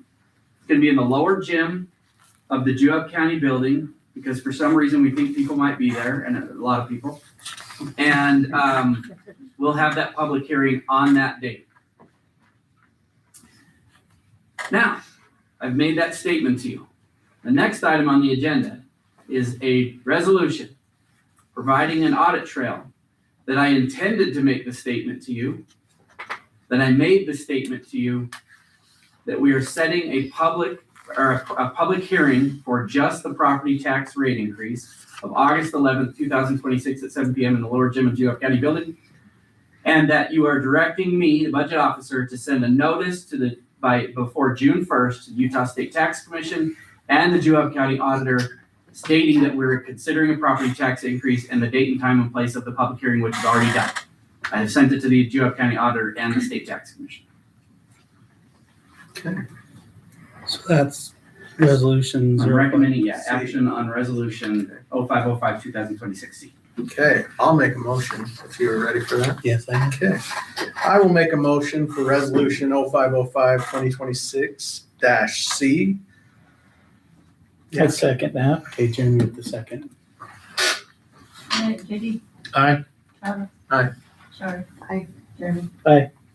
Okay, motion passes. This group has made it through that. And it's at 10 o'clock. I am super impressed. Just that's probably enough to make you never want to raise property taxes. It's also probably enough for most of these people to say, I never want to run for city council. Okay. So we're done with all that, right? Now We can are go on to done 19. with that. Yep. Okay. We're back to the regular agenda. Okay. What's your next intention? To read number 19. Number 19. See you, Chief. See you, Chief. Yeah, thank you. Thank you. Thank you for all the pressure that I put on you guys. But it's for the safety of our community. That's right. The next item is a purchase and sale agreement from the Church of Jesus Christ of Latter-day Saints. We have negotiated with them on the purchase of the Orville Field Park. We've been leasing that property for years and using it for our own purposes. They gave us first crack at purchasing that. We have already borrowed the money. The money's in the bank. We've already agreed on a price. This purchase and sale agreement would set that in motion, and we would have 60 days to do some due diligence. We could probably shorten that since we've been using that park for a long time, and we kind of know that park better than they do. But we've agreed on that price of $1.63 million for those fields. And like I said, the money's already there. And Brittany and I have been through this agreement They did not include, probably the two things that we really wanted to see different was in normal agreements from the church, they have kind of like limited uses that you can have after it's purchased. They've actually just removed that altogether. So there's no limitations. It'll be a park. We can have it. Then the second thing was they did not want to relinquish their water shares. So we have been watering that with church water shares. Now, I was a little concerned about that too. However, in speaking with our staff, we actually think it would be better to connect it to our regular water system and water it, because in those shoulder season, those fields end up suffering really badly. And if we're going to use those for tournaments and other things, they would prefer that it be on our culinary water system. I asked Justin to get me an estimate on how much it would take to get a meter and a backflow device and to extend the water, about $5,000. So we thought that was reasonable. We think it would be better that way. So we were concerned at first, but we actually were okay with that. And they were church shares anyway, so we would have to negotiate them off the church. They weren't our shares. So we're recommending approval of the purchase and sale agreement with the Church of Jesus Christ of Latter-day Saints. It's a pretty good price, honestly, for 6 acres up there, 6.6 acres. Good enough to make the motion? Yeah. Also moved. I feel so moved. I will do it. I will make a motion that we approve the purchase and sale agreement of Orville ball fields from the Church of Jesus Christ of Latter-day Saints. I'll second. Okay, sorry with the second. All in favor? Aye. Any opposed? Motion passes. And just to be clear, that funding came from the sales tax revenue bond that we borrowed for the golf course. We added that to the bond. And so that's why the money is in the bank, not because we had 1.6 million laying around, but we did not. So, No one's here from the Cattlemen's Association, right? I don't see anyone. Okay. Do you still? Yeah, I mean, we can talk about it. And they have come in and presented this before. And this is really just a depiction to show you what they're proposing. I think there's probably some additional negotiation we'll want to have, but this right here is the road to Reese's Flat. And they're proposing and then this is just past the pond. So around that curve right there. And they're proposing putting some fencing up the sides of those steep slopes to kind of keep the cattle from going around, and then fencing along those properties. They will pay for it. They'll install it. But what I would recommend, and I'll have to talk to our legal counsel about this. I haven't yet, but what I would recommend is that we have them sign an agreement that this does not deed an easement over to them. It doesn't deed any property over to them. This is purely a safety issue and allows them to put the fence on there and has to remove it at any point that we would say remove it. But it is a safety hazard because right now cattle can just walk right onto the road.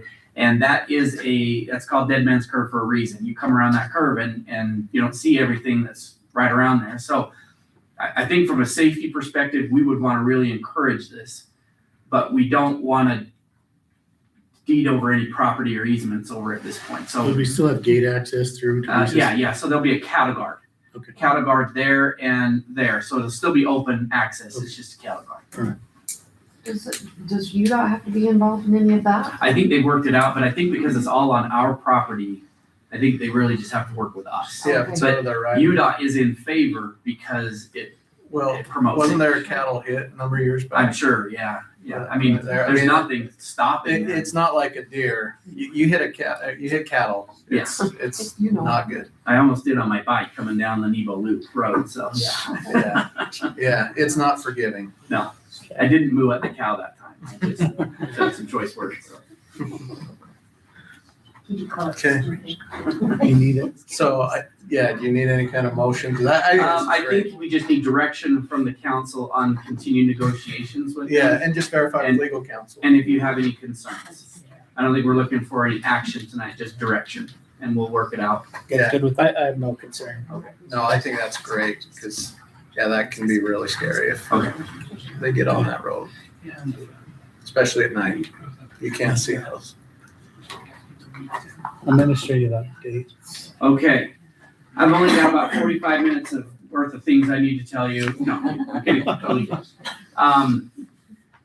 I just wanted to maybe make a point of, and I don't know, Mayor, do you have that flyer from the CAPS program there? The school district dropped this off, and I just wanted to take a look at it. They're putting together an advisory panel or advisory board for their CAPS program at the high school. This is the program where they have kids kind of intern and do a project with local businesses in town. It's been a great thing, I think, for some of the businesses, and I think it's a wonderful thing for our students to get real world practical experience in our business community. And they wanted to have someone from the city, either someone from the council or me, participate on that advisory board. And so I just wanted to bring that to your attention. You guys can talk about it. It will be a once a month commitment. You know, whatever you guys want to do, I figured you want to crack at participating, but if you want someone on staff to do it, I'm happy to do it. If you want someone else, we could assign that to somebody else, but anyway, you don't have to make a decision tonight. Just think about it. I just bring it to your attention. And, I think that is all I have for administrative updates. Would Sarah have anything? Is she still in there? I don't think so. I think,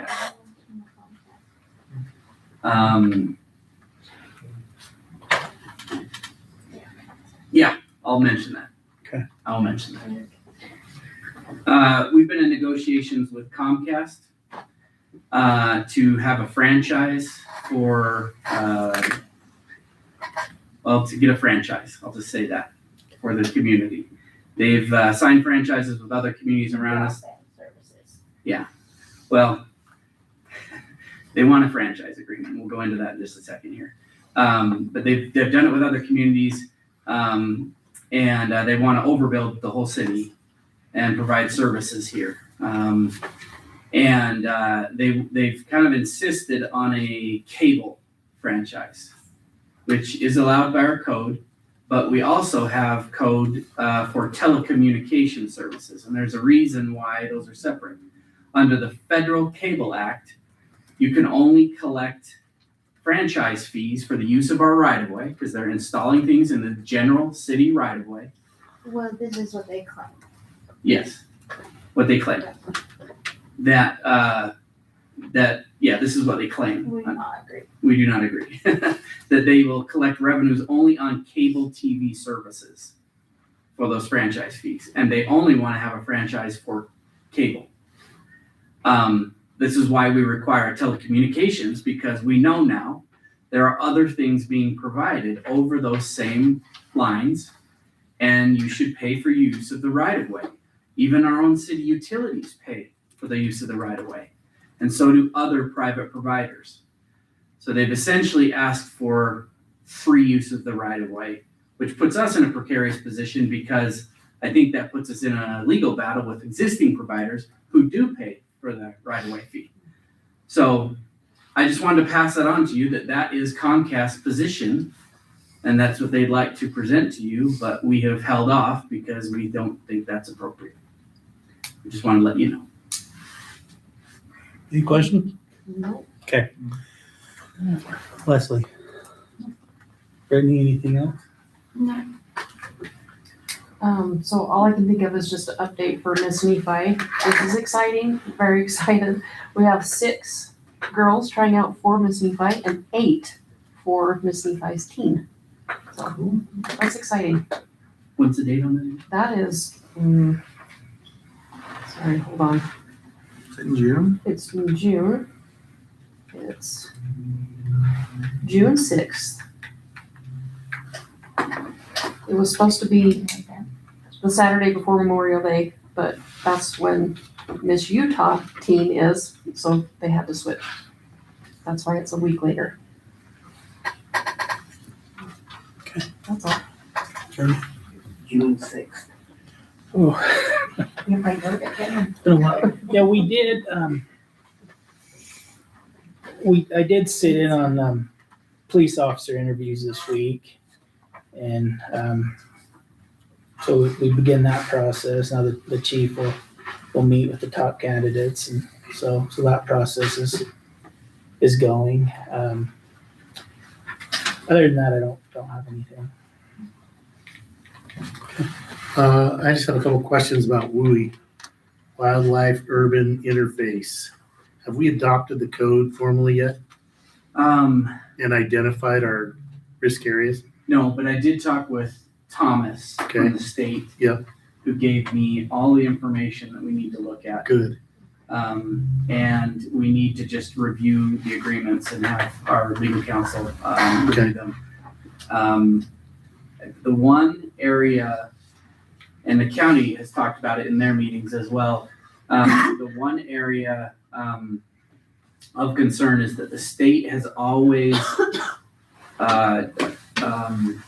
partnered or agreed with local fire districts. Yeah. Because they're the ones, all the taxing entities has abdicated fire control, safety and everything to the fire districts. So we don't perform that service, they do. But the state law now is putting the responsibility on cities and counties. Now, more so on the county than on us. They're making us responsible for a certain payment of like $250 or something like that. So it's not a huge amount, but in my opinion, I would like to get an agreement with us and the fire district that until the state law changes, which would make the agreement null and void, they agree that they'll take the responsibility from the city for those things. And then we'll say to the state, we'll take responsibility for them because we'll have this agreement in place with the fire district. Now, I want to do that before we sign everything. Yeah, Even I think though- the county feels the same way. Yeah, we're very, very late on when this should all be implemented, but They signed it on Monday. Did they? they were under duress, they said, because they were required, they were being threatened essentially by Yeah. the state. Our responsibility is not as grave as the county, so I feel like we can take the time to do that. Plus, I feel like we want to make sure that we are okay with, we can adopt kind of our own WUI map. Okay. So the state has the Right. wildlife, I should use not acronyms, the Wildlife Urban Interface map. Right. State has their own. It's only based on where fires have occurred. That's it. There's no other data that's going into why they've chosen those Yeah, my areas. understanding, if we create our own map, we upload it into GIS on their site. Yes, but it can't be used for denying someone insurance purposes. So I think our map may want to be different because we want to potentially look at where future growth is going to go. Okay. And probably designate that as part of our WUI map. Okay. It serves a different purpose than the insurance purposes that the state one does. I'll explain it all in a Well, bit. and you may want to look at that. There may be some restrictions on us being able to do that. There may be, yeah, I'll check into it, but that's what Thomas told me we could do. Okay. So All right. I'm basing a lot of it what I heard from him. We had a long meeting about this, so. Good. But I want to present it all to you in a work session, not tonight. There's too much. Okay. Thank you. It's too much. All right.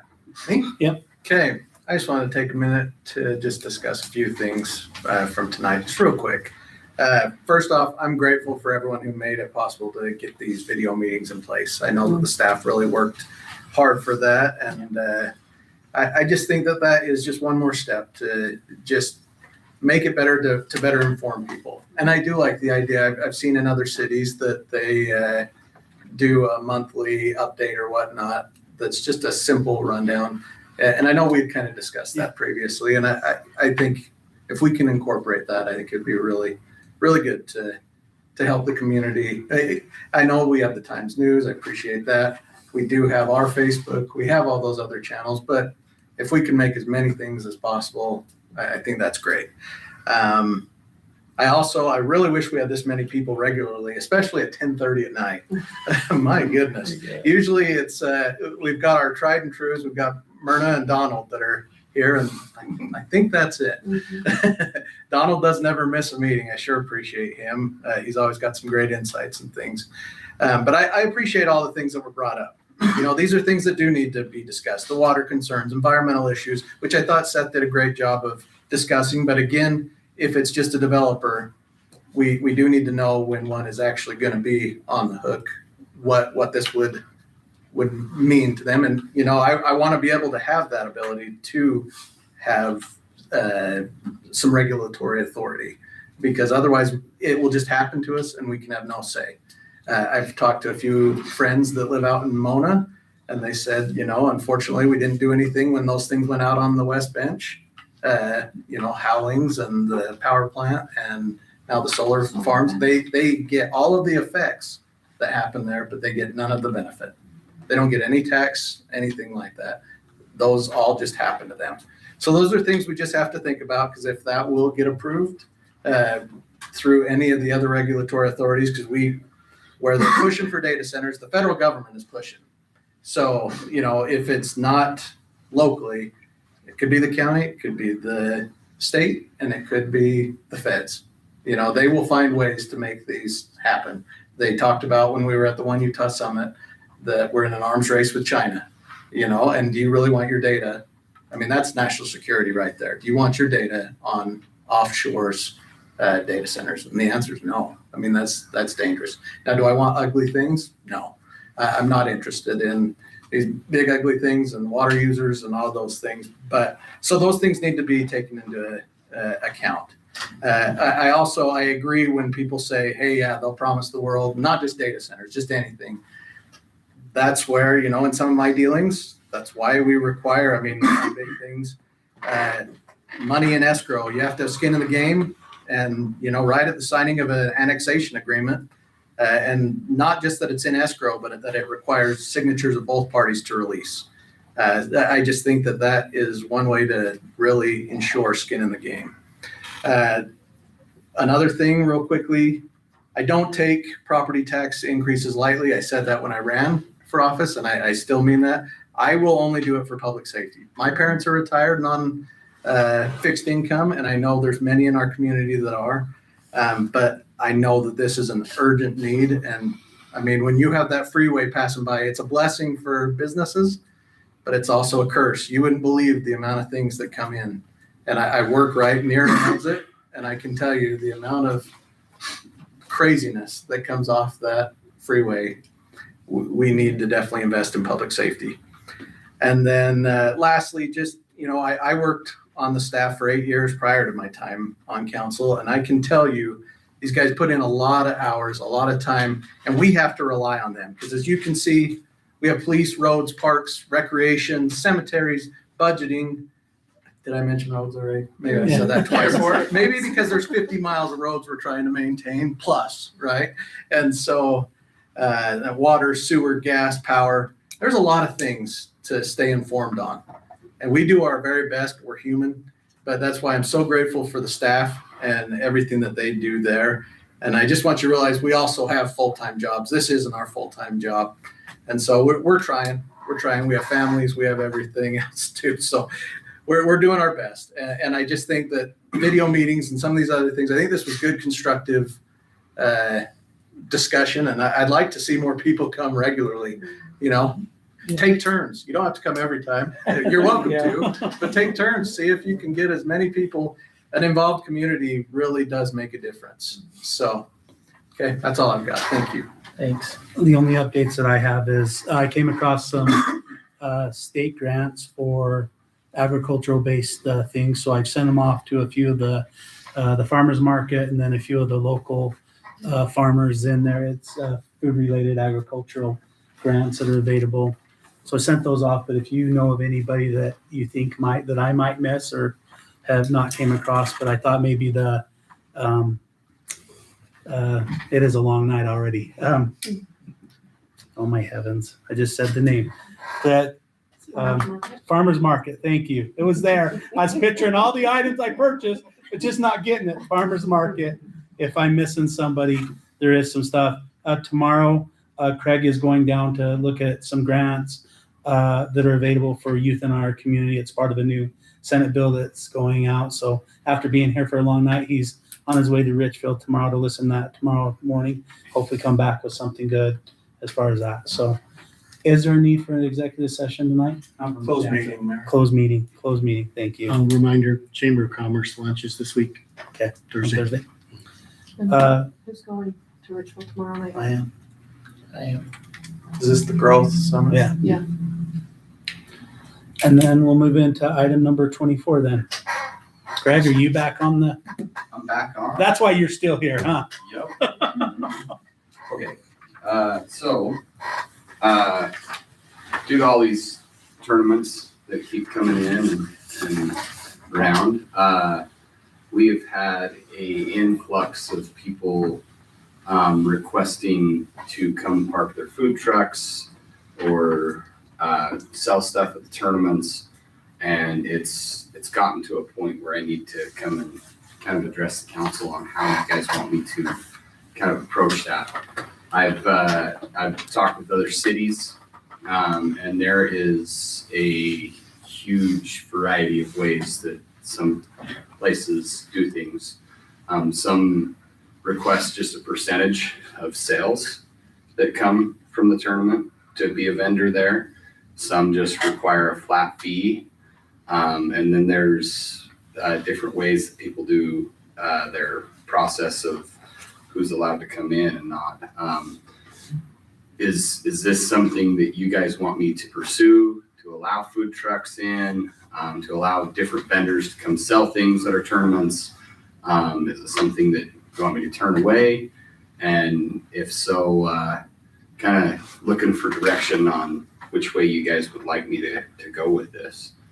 My only concern with it, Craig, is so if the food trucks are not from our city, we will not get sales tax from that, correct? Yes. And the reason I like all the tournaments that come in is because yes. people come here and they spend money and that helps with our sales Yes. tax. So that would be my concern. Okay. So it would be so one of the things that you were mentioning was a percentage of revenue. I think is that what C's Boutique does down there? I don't know. how That they do Jamie it. and her mom. They charge their vendors a booth fee. A booth fee, and then I But I don't know what else. maybe I'm wrong, but I was thinking they did something similar to that. Though, if you do just have, because I like it. I like what you're saying. You could restrict to just local, or you could expand out, but you do need to have a fee because we need to be on an equal playing Yes. field. Right. Like we can't give an unfair advantage to somebody on the outside. Down in Vegas, they do kind of what he's talking about during the cowboy country Yeah. thing. And in order for them to leave, they have to pay state tax. So they actually go to somebody that sits there and collects the tax before they're allowed to leave for what they sold. Can we do that on a city level? I just don't want to miss out on that. I agree with Revenue you. for the city. That's one of the reasons why I wanted to bring it to you guys, is I don't necessarily know how to approach that. And then, I would think I would give first priority to local businesses that have that, which we do have quite a few food trucks that are based out of here. Yeah, I don't mind. I just also don't want to hurt. I mean, we've got businesses on each of Yes. these exits, right? Yeah, I mean, and in town. So I don't want to give them an unfair playing field. Yes. We want to just make sure that they are paying their fair share there. But I mean, I think that really can bolster your tournament too. I think having more options for people and such, right? I've had people like, I don't know if you guys know what Yardley Sports is, but he makes gloves and bats and all sorts of things. He'll relace your glove at a tournament. It's not local, but I could talk with him about a percentage. And So what are we legally allowed to do? Do we know? Did you say talking about that? What are we legally allowed to do? I think we could restrict it to locals only if you wanted to. Okay. We'll look into that a little bit more, but. Well, with that, the question was that I clarified is just by locals, we don't mean that they have to have an address in Nephi, but as long as they have a Nephi business license. Yes. Okay. Yeah. So we can require a Yes. Nephi business license, Yeah. which does not cost much. No. So even if somebody from out of town wanted to come, But it means they're going to pay our local yes, sales tax. they would have to pay the local sales It's, tax to be able to sell. For most businesses, it's $35. Okay. Okay. I like that idea. You too. Yes. Then have a local business license, pay local tax. Yep. Yeah. Solves the Yeah, and problem. they can get one if they're out of town, right? Yeah. I mean, Yeah. could you have a thing that you could say, yeah, well, you want to do business here, we're allowing it, but You just That's change required. Nephi business license and pay Okay. sales tax. Okay, Can I say one thing? I think though, isn't it if you are a food truck and you do have a license in another town, you can't require them? Oh, true. Yeah, that's my But, concern. but if you're restricting a tournament, Yeah. like this was specific to a recreation It's a tournament, conditional thing, yeah. a conditional use, Conditional on, yeah, we're gonna let you do this tournament because of that. yeah. If you get If back- you wanna be part of it. If you'll get back to us on what our options are there officially, that'd be great. now that we've said that, we do have a local here as well that would like to try and sell baked goods just at our recreation events. I told them they'd probably have to get a business license, go through all the health department protocols and all of that.